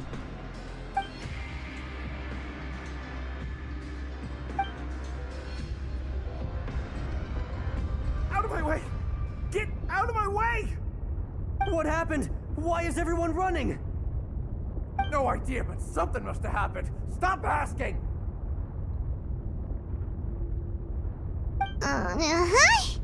Who's yelling?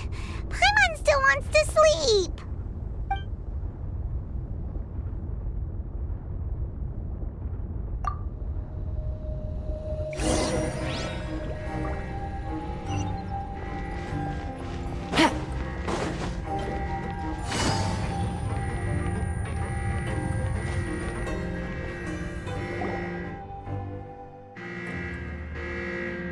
What happened? Why is everyone running around? Hey, what are you doing? No time to explain, mate. Goodbye! Hey, wait! What's wrong with these people? They won't even talk to us. They're here! Yeah, there you are! Oh, thank goodness! Quisto and Lavaroon, do you know what happened here? We came here especially to inform you. Something seems to have gone terribly wrong just now. His Grace is telling everyone to evacuate and get out of here. Lavaroon was saying you two are new here and you don't have many friends, so you might slip through the cracks. Haven't you heard all the stories like that? An evacuation is successfully completed, yet you only find out once you do a head count that 1 or 2 people are missing. Wait, weren't you the one who brought that up? Why is it suddenly my idea? Hey, shut up! Okay, whatever. The point is, you should come with us. Yeah, he said to get as far away as possible, upwards and outwards. Oh no, it can't be that thing! Whoa, wait, what? What? Hey, where are you going? We have to go find the Duke! You two just go and get out! Go on without us! Hey! Be careful! Attention! Please evacuate upwards and outwards, upwards and outwards.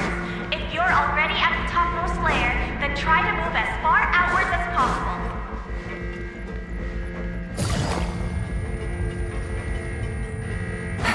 Attention! Please evacuate upwards and outwards, upwards and outwards. If you're already at the topmost layer, then try to move as far outwards as possible.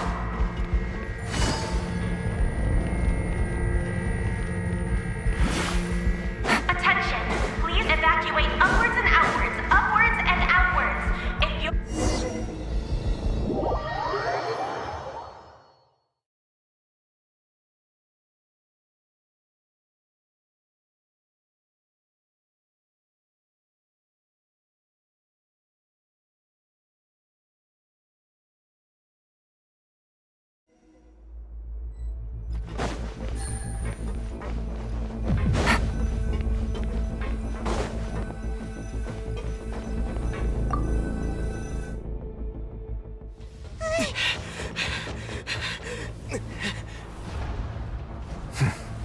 They're here.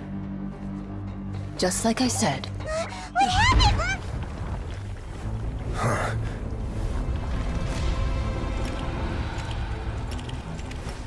You're just in time. But be ready to run.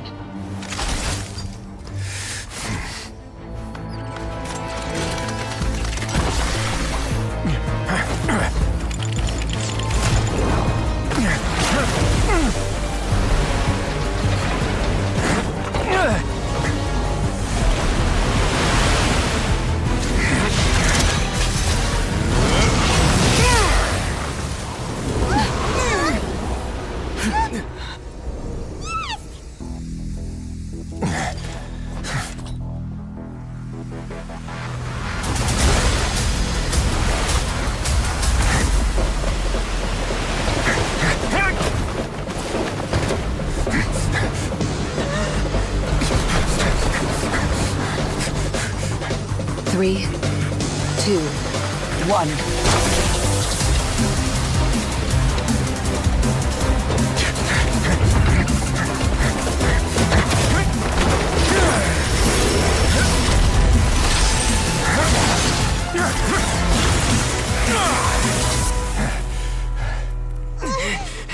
This won't hold it for long. Find Neuvillette. Tell him the defenses are about to collapse. Then what will happen to you? Until he arrives, we're the last line of defense.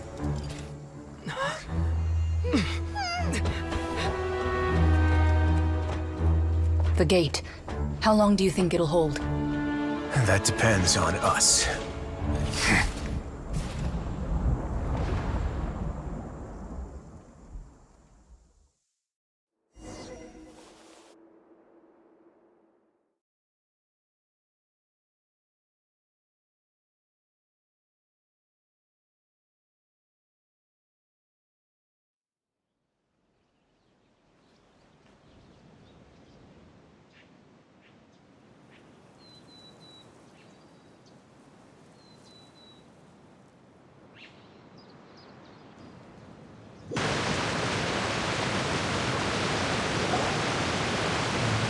Neuvillette? Why are you here? Traveler, I need you to head to the Opera House immediately. Farina will soon be meeting with the knave there. You must protect Farina, and make sure she doesn't spend too much time alone with her. Will do. You have my sincerest gratitude.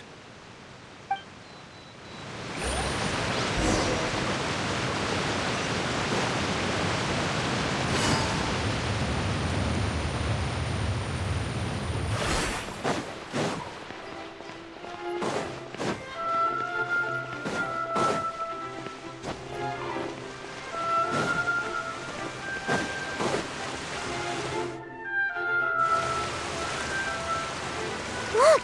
There are a ton of Fatilian Palais Mermonia people over there! The knave is probably here already. We need to hurry!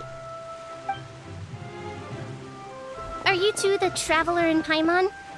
Monsieur Neuvillette has left instructions. Please follow me.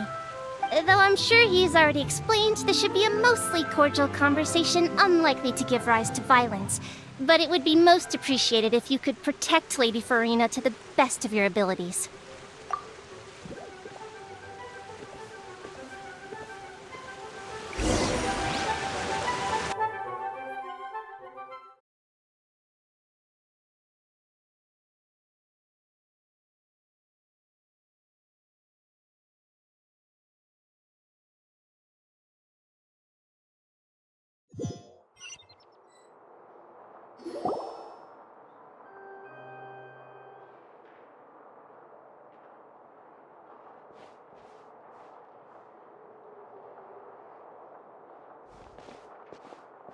Oh, so you two are the honored guests Miss Farina mentioned. Of course, of course! How could they not attend a meeting such as this? I must always have 2 or more guests at my dessert table. Otherwise, the occasion would be too lonely and unbecoming of my station. It is my pleasure to make your acquaintance, traveler. I have heard much of your accomplishments. I am the Knave, one of the 11 Fatui Harbingers.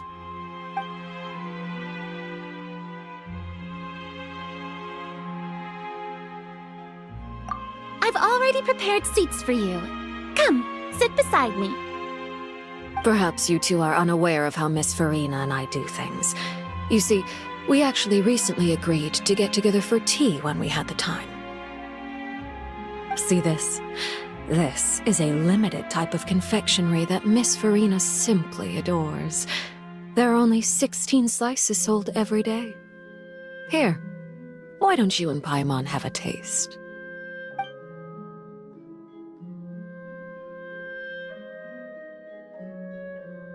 Traveler, what do you think of this cake? That's good to hear. So what Child said was on the mark after all. You do share a taste in desserts with Farina and I. I wonder how he's doing nowadays. You must have heard, right?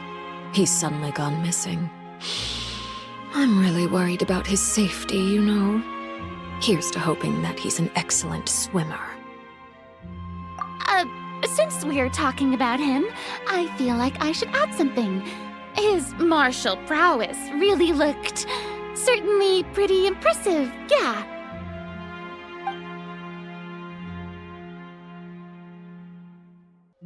Oh, so you're also familiar with his aptitude for fighting, Miss Farina. Oh, right. I almost forgot. Child was subdued by Udex Nuvillette right in front of you. Against ordinary people, my colleague would never be on the back foot. But alas, he just never imagined he'd run into such a person. I must express my admiration for Monsieur Nuvillette. Coming from you, that's not surprising at all. But I thought you would be happier to hear the news. Of course, but it's still a bit of a shame. You see, I would have been far happier had I received this news somewhat earlier. As you well know, a long time has passed since Child disappeared.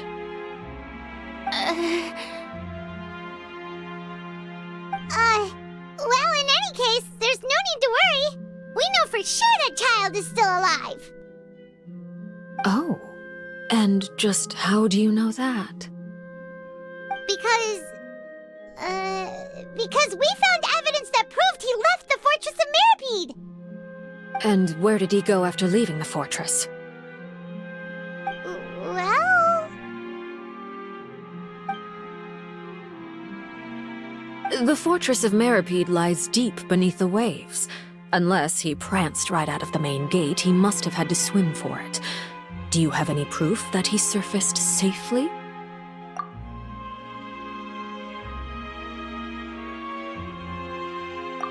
Ah, that is good news at least.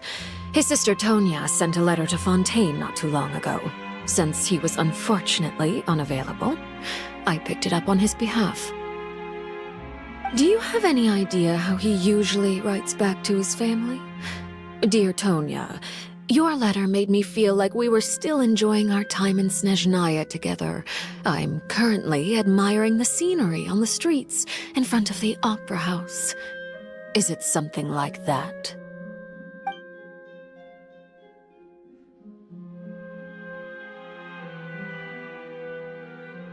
All letters tend to follow the same few formats anyway, right? As long as the contents are accurate, it doesn't matter so much how it's written or how it's worded.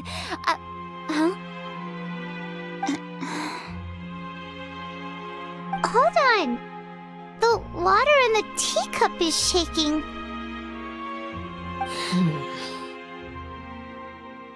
I suppose this is also a sign of things to come, Miss Farina. Huh? I don't quite understand what you're trying to say. Have we entered into the next stage of the prophecy?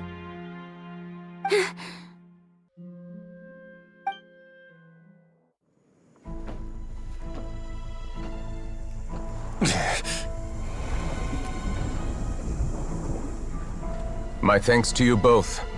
I will take it from here.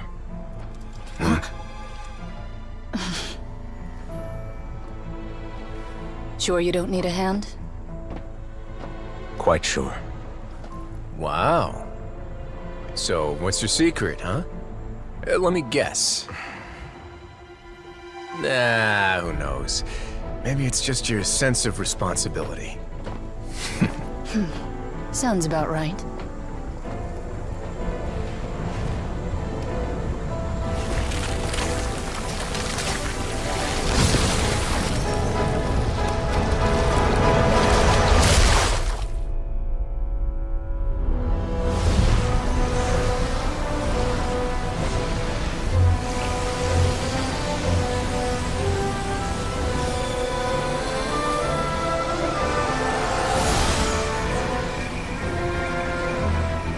Day may come when the prophecy is fulfilled and the waters burst forth.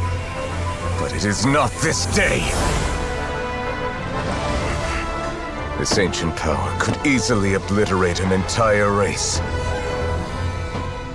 tsunami of fury would unleash endless catastrophe.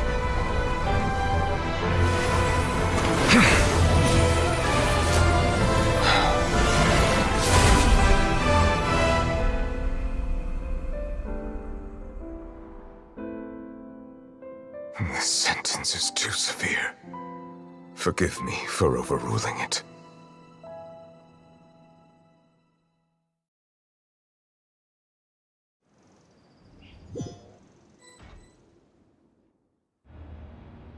All right. Seems like the problem inside has been suppressed.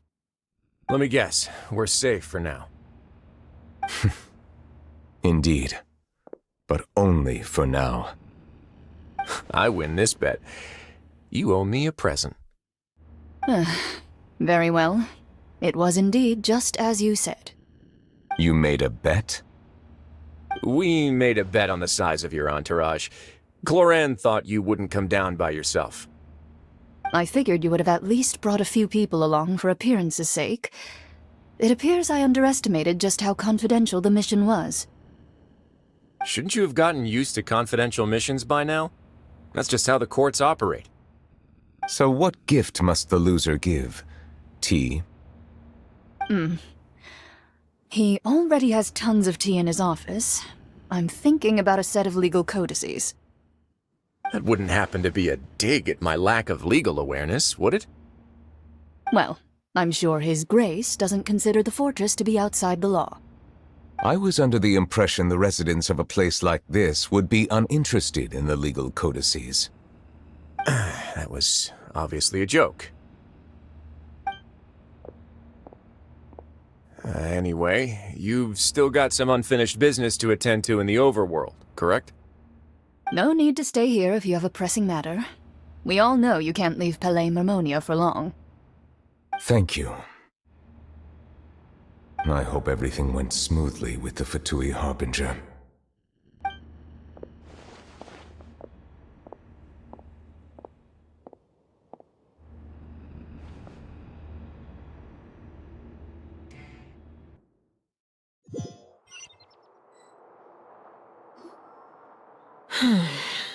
I must say, we've spent long enough playing house.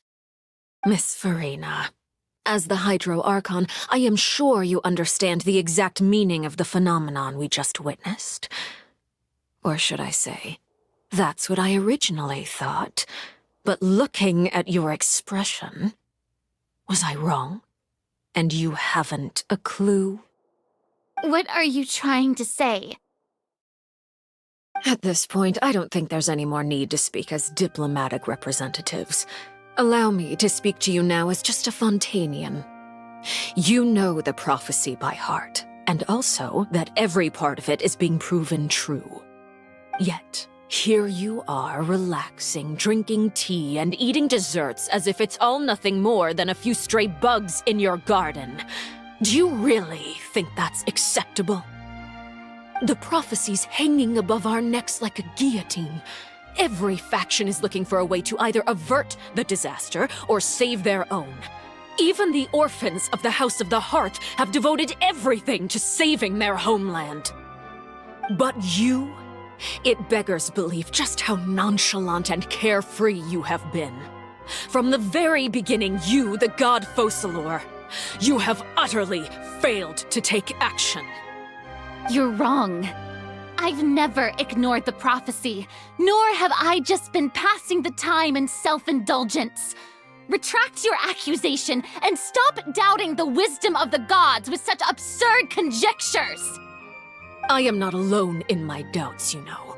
All the children of Fontaine may be harboring the exact same thoughts right now. Oh, great Hydro Archon. How are you going to save them? Save us? How are the people you've sworn to protect supposed to survive in a land that will soon disappear beneath the waves? I have my ways, and I've been working on them for all this time. Even if you look down upon me, you have no right to judge me. Fontaine will be saved.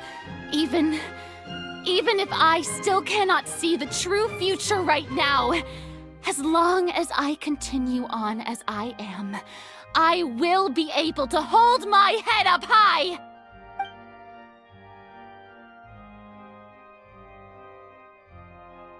Then I ask you, Miss Farina, just what have you been working on? Where can we see it, and what is it doing to help?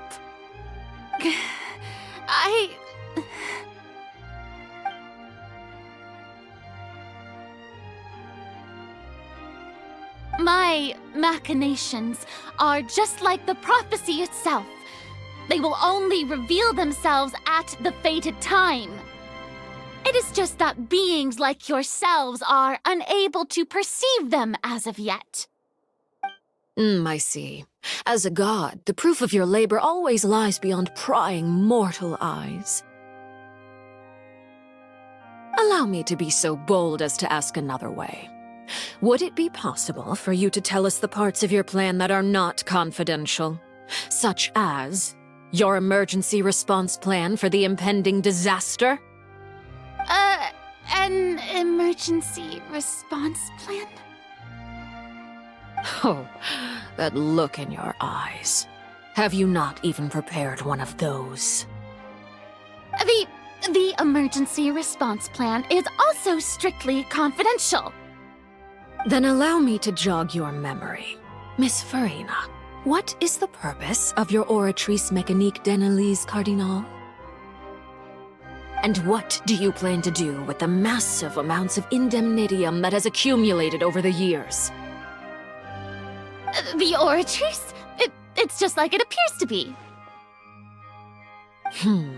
So you also have no idea. If I'm not mistaken, someone's using it to prepare for something.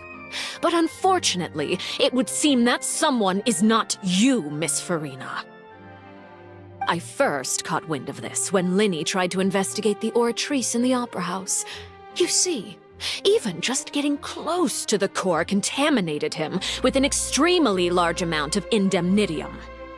But even if that had nothing to do with you, then what could you possibly be working on, oh great Hydro Archon? Oh, right. I almost forgot. Udex Nuvilette is not at the tea party with us today. Miss Farina, I suppose you must have ordered him away to take care of some troublesome business. Yes, that's exactly right. Please keep it a secret for me.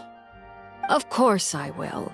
Although, I must say, Miss Farina, you seem quite insecure without the Udex by your side. Oh, very well. Let's stop that conversation here. There are still a few slices of cake left, so please, help yourselves, everyone.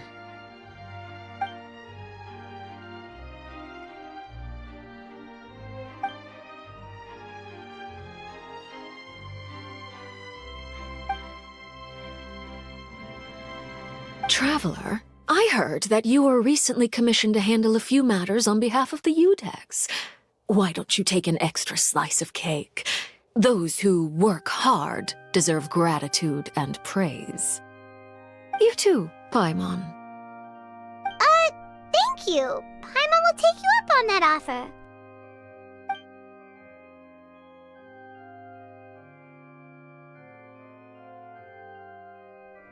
Oh, Paimon's super full. That cake was great. If it's on my tea table, it must be of the highest quality. Yes, and we must thank the knave for bringing these over as well. You're welcome. I'm sure the cake also felt greatly honored to be featured at Miss Farina's table, and I was merely catering to Miss Farina's tastes, seeking a chance to chat over tea. It is getting late. Why don't we call it a day? There are still a few matters that I need to take care of, so I must take my leave now. Very well. We'll end it here. Mind seeing me off, Traveler? We could use the opportunity to discuss Child before I must be on my way. Paimon's coming too!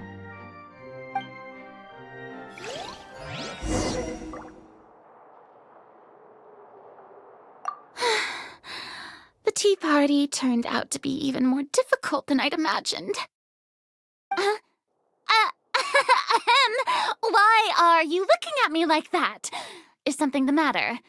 If there's nothing urgent, then I shall be retiring for now.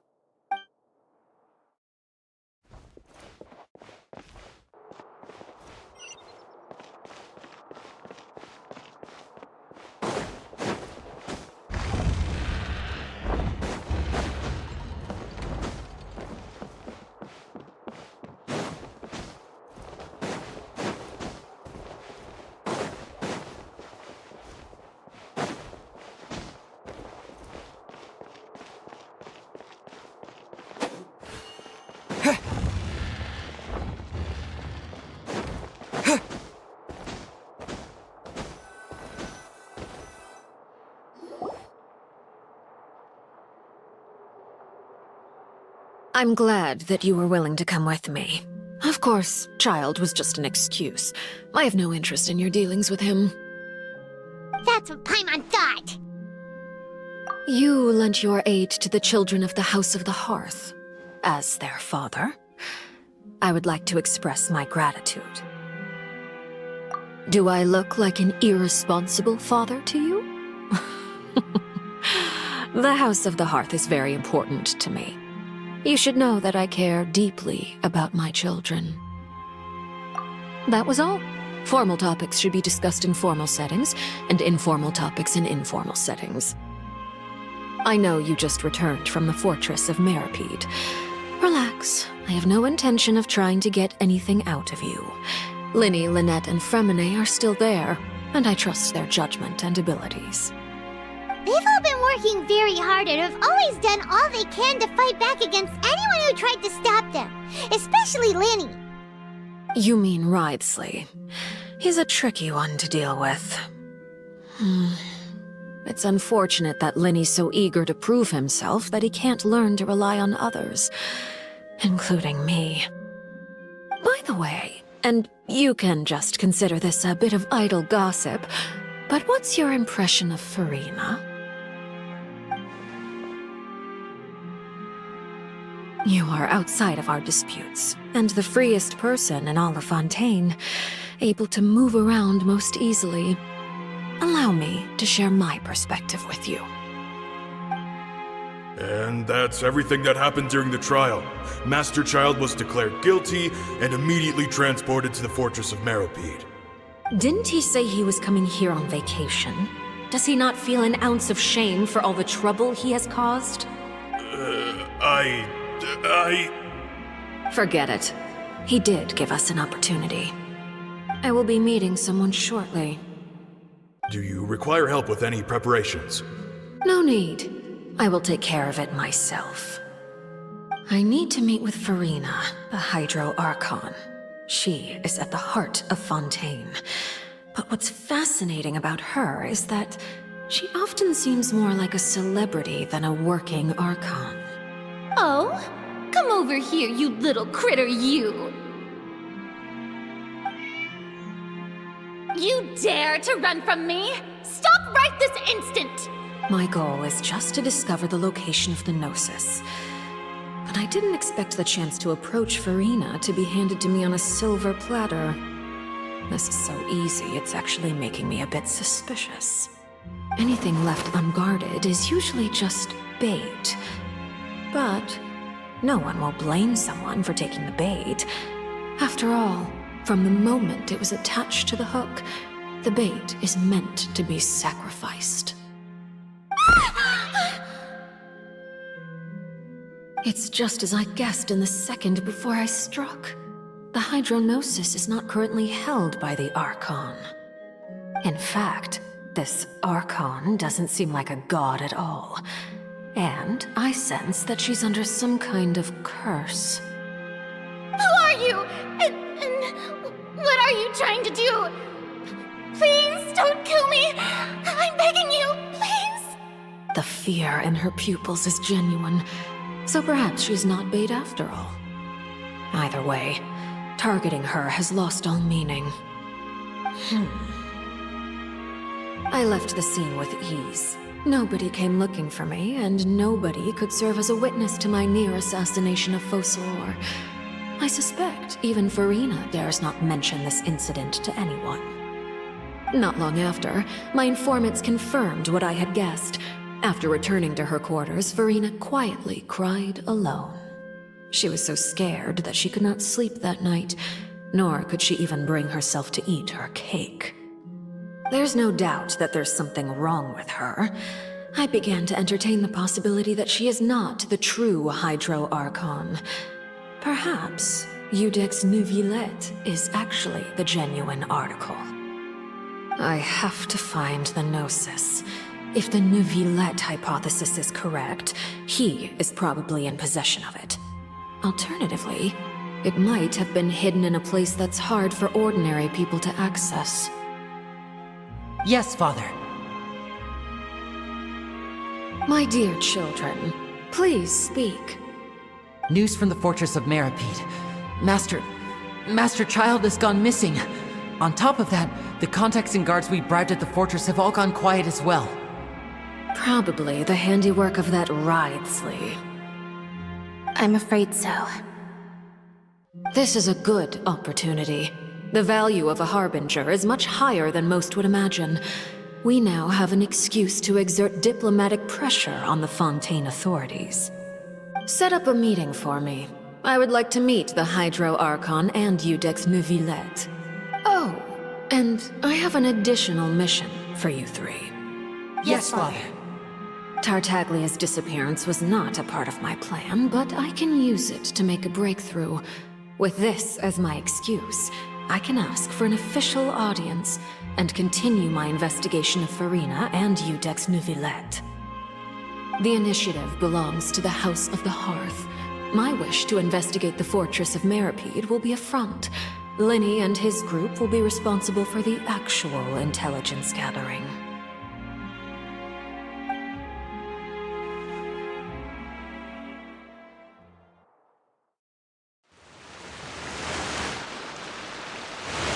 You should know the rest. Linny's group is quite close to you, so they wouldn't have hidden anything from you. You attacked the Hydro Archon? It wouldn't mean anything, even if you shouted it from the rooftops. After all, even Farina herself is still pretending that nothing of that sort ever happened. Alright then.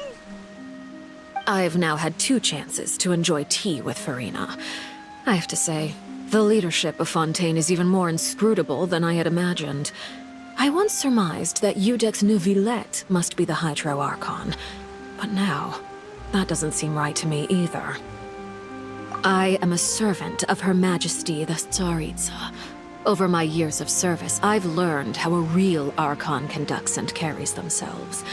Whether Iudex Neuvillette or Farina, neither fits the bill. It's hard to imagine either of them as the Archon. Of course, that is all just how I feel. Gut feelings often do not require justification. It is, however, quite amusing to me that after all my years working in intelligence gathering, I've come to realize I am at a complete loss regarding the identity of the god of the land of my birth. Don't you think Fontaine is quite intriguing? A catastrophe looms, yet many secrets have yet to rise to the surface. It looks like Fontainians will have no choice but to save themselves. Ultimately, though, one must survive in order to do anything else. Should the need arise, I would be happy to cooperate with you. You don't need to commit to anything right now, of course. I have a feeling that the situation will continue to evolve, and as your name is often connected with noble deeds, I'm sure we will work together someday. He certainly returned quickly. You must want to catch up with each other, so I'll leave you to him.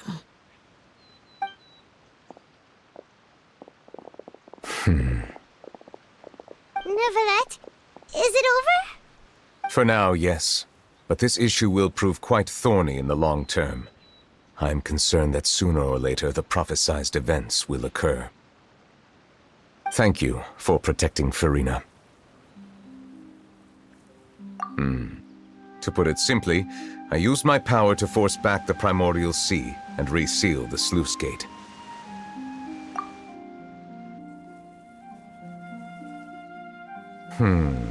So as expected, the knave has turned up the pressure on Farina. She's trying to feel her out, though I'm still unsure as to her motives. Permission granted.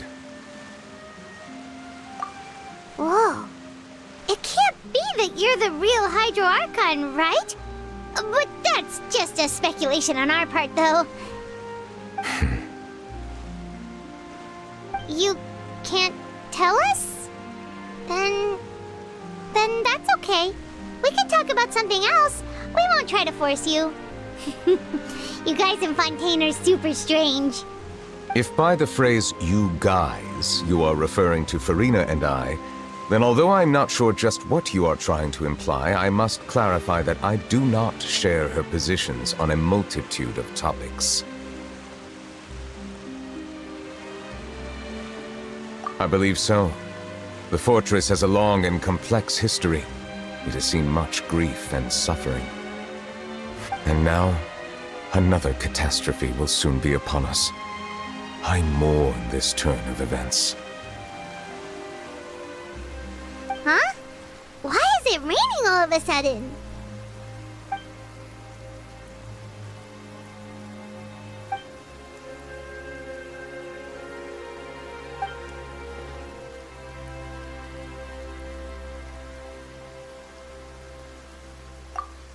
You may be closer to the truth than you think. Oh? And what are you thinking? The dragon of... what? Huh? Please do not be so surprised.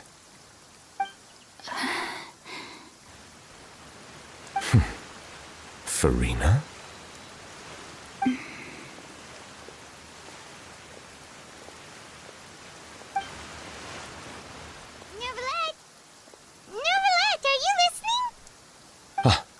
My apologies. We were just guessing randomly. We didn't guess right, did we? You're not actually the dragon sovereign of water, right? Well, if you don't want to confirm or deny... You guessed correctly. I sincerely hope you'll be able to keep this a secret for me. Right, of course. We'll definitely help you keep it a secret. There's still something Paimon wants to ask you, though. Please, go ahead. Well, if you are the dragon sovereign of water, and you were able to force back the primordial sea from the fortress, then since Fontaine's prophecy is all about seawater, couldn't you just use your power to solve the crisis? None of the currently living dragon sovereigns in the world, myself included, possess our full dragonhood. They say that when the first usurper arrived on Tivat, they seized a part of the dragon's power. Today, that stolen power is the basis of the Archon's authorities. There are 7 elemental Archons and 7 matching dragon sovereigns. The dragon sovereign of water who lived through that era perished a long time ago. As their successor, I know far less of that part of our ancient history. In any case, I believe I will not be able to do much unless the Archon disappears and returns their elemental authority to me. Given the status quo, however, I would recommend finding another way to deal with the prophecy. Oh, so even you can't solve it. I still have some urgent matters to attend to at my office. If you have any more questions regarding ancient history, you are welcome to discuss them with me at a later time. Please go right ahead. There's a place that Paimon wants to go too. Traveler, why don't we pay another visit to the Fortress of Meripede? Paimon is a little worried. We'll see you another time.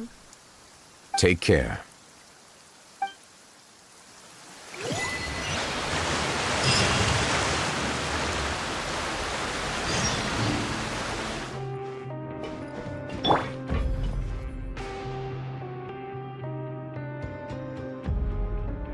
Now guess, what suit will this next card be? A bare-teeth cat? Well, well, look who it is. Traveler, Paimon. Hello, everyone. Looks like you're recovering nicely from it, eh? Mm-hmm. Thanks to everyone's support. Oh, right. I managed to work up the courage to thank Miss Clarant in person. Whoa, how did she react? She told me that it was nothing. It was as if saving a life wasn't a big deal to her at all. She also told me not to worry about it. She didn't want to stress you out, that's all. She's right, and it's best not to dwell on it. Yeah. Okay, but check this out. We went back to the opera house and we met the knave. You met Father? Did she say anything to you? She said a few things that were, a bit hard to understand. And also that she's looking forward to working with us in the future. Her attitude towards you is even better than what we'd imagined. That's fantastic. You should believe her. She has her own way of doing things, and she'll do everything in her power to help those she considers close, which now might also include you. Mm-hmm. Father is very capable, and also trustworthy. Oh, Paimon just remembered that she thought Linny was a bit too proud as well. She said that you should learn how to rely on others sometimes. Got it. Huh. That does sound like something that Father would say. Hey! Are you going to stay here for the next few days? Looks like it, yeah. Excellent. I will host a tea party. For real? Then Paimon wants another serving of cake. Another implies that you were already served some delicious cake while you were up there. How lovely. Well, next time, you're going to have tea and snacks with us.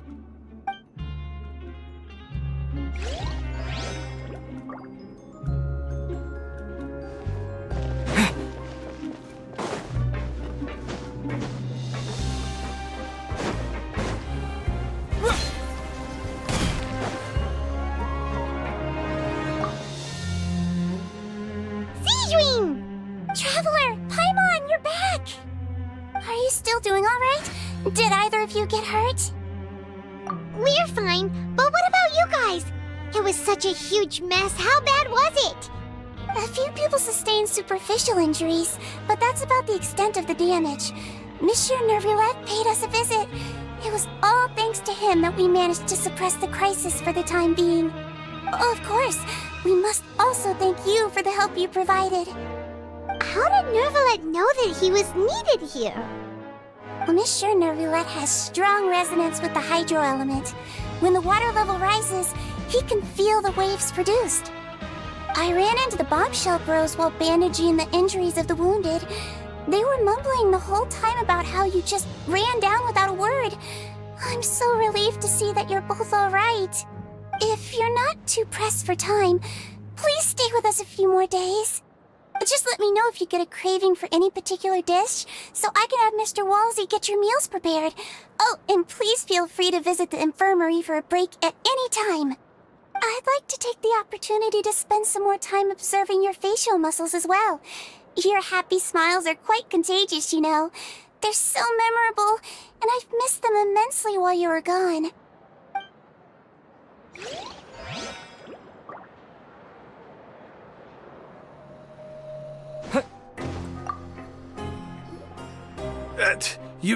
You guys are back? Crystal! Lavaroon! You guys didn't get caught and thrown back down here, right? Huh? No, not at all. And here I thought you'd managed to escape from jail during all the commotion. I'd held you up as legendary jailbreakers, but now you're telling me you just never left? We're sorry, but we just had some business to take care of. All right. There's no need to get caught up in the details. We're just relieved to see you. He was super worried about you, you know. Hey, it wasn't just me. Weren't you super worried as well? Something like that, yeah. I was also transferred to work in the kitchen a few days ago. I can still hear Quisto mumbling to the carrots. Are those two all right? Do you think they made it out alive? Whenever he'd say that, I'd tell him I'm sure they're fine. Wherever they are, they're kicking back with drinks in hand, enjoying the lovely scenery. Hey, there's nothing wrong with worrying about your prison pals, is there? I mean, considering how they always love listening to all my gossip. These two. They sure are a lot warmer and friendlier than when Paimon first met them. Oh, well, if you say so. I'll be watching you to make sure you finish every last bite.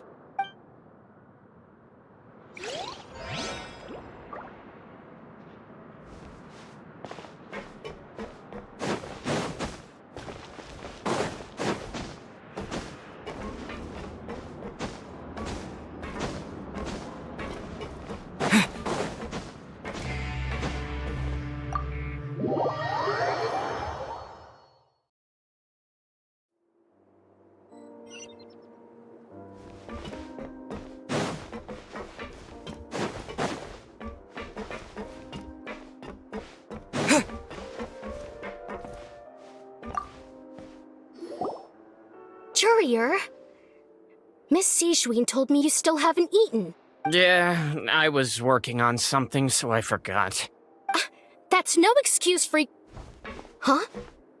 It's you two. Courier! Lurvine! We're back! Hello there. It's been quite the mess here recently. How have you been? And you? Are you still taking the secret passageway from the infirmary to work on the ship? Yep. That is still top secret, though, so don't say a word to anyone. It can be a bit annoying when there are lots of people in the infirmary, but I still prefer taking that route over the one from the Duke's office.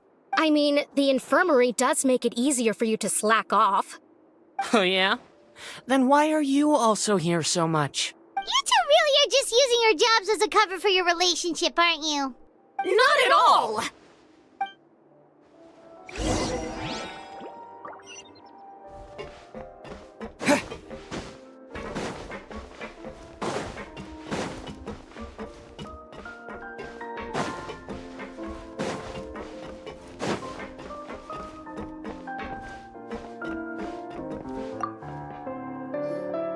Do my eyes deceive me, or did I just see two inmates come back after making it to the surface? Some strange winds blowing of late. We wanted to see how the fortress is doing. Is everything still all right? We're fine, for the most part. Neuvillette came down and took care of the worst of it. If that's the case, why don't you just ask him to stay here? Oh, yeah, what a brilliant plan. Let's go convince the Eudex himself to exchange the Courts of Fontaine for a puddle of water in the middle of nowhere. He came here in a hurry and left without even stopping for a cup of tea. He did remember to take Miss Sijween's gift with him, though. He sure sounds super busy. Miss Cloran has left as well. She also took her gift from Miss Sijween. Were the gifts milkshakes? Neuvillette got the milkshake. Cloran received lipstick instead. Those aren't even remotely alike. Well, it's Neuvillette's own fault for making Sijween worried about his health by working so much. But besides that, our head nurse is still pretty fond of picking out beauty products for the ladies. Oh, and I have some gifts here for you as well. Are these from Sijween too? Nope, they're from yours truly. You've already wrapped up your work at the fortress, so you can return to the surface at any time. You haven't yet served your full prison term, however, so you may continue to use your cell until your term is up. For real? Then we could stay here for a really long time? You may access the cafeteria for free. Hooray! Just remember to come complete your paperwork once it's time for your release.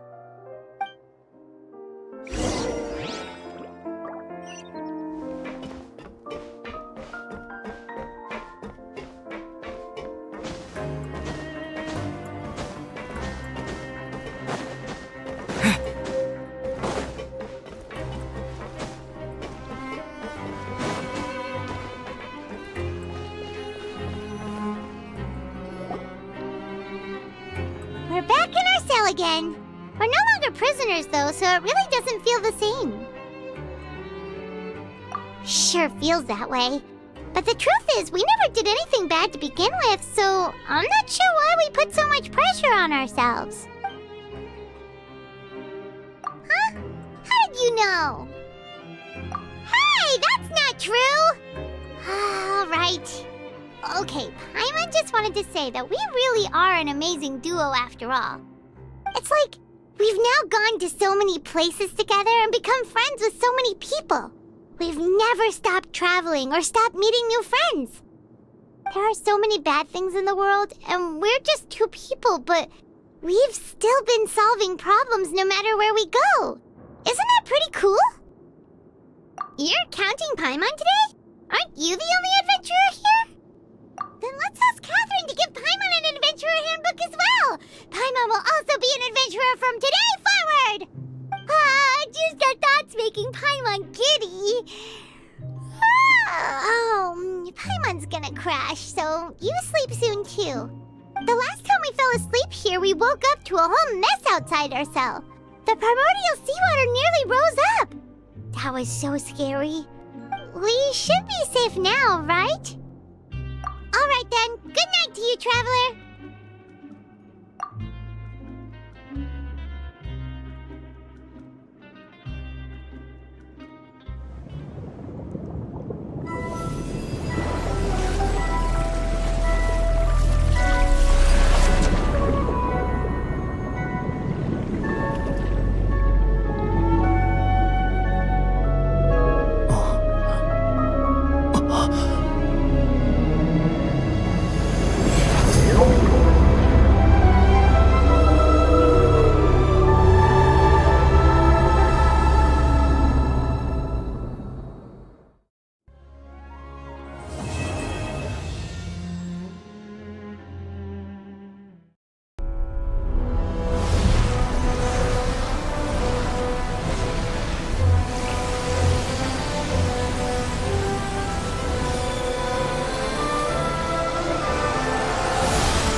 Day may come when the prophecy is fulfilled, and the waters burst forth. But it is not this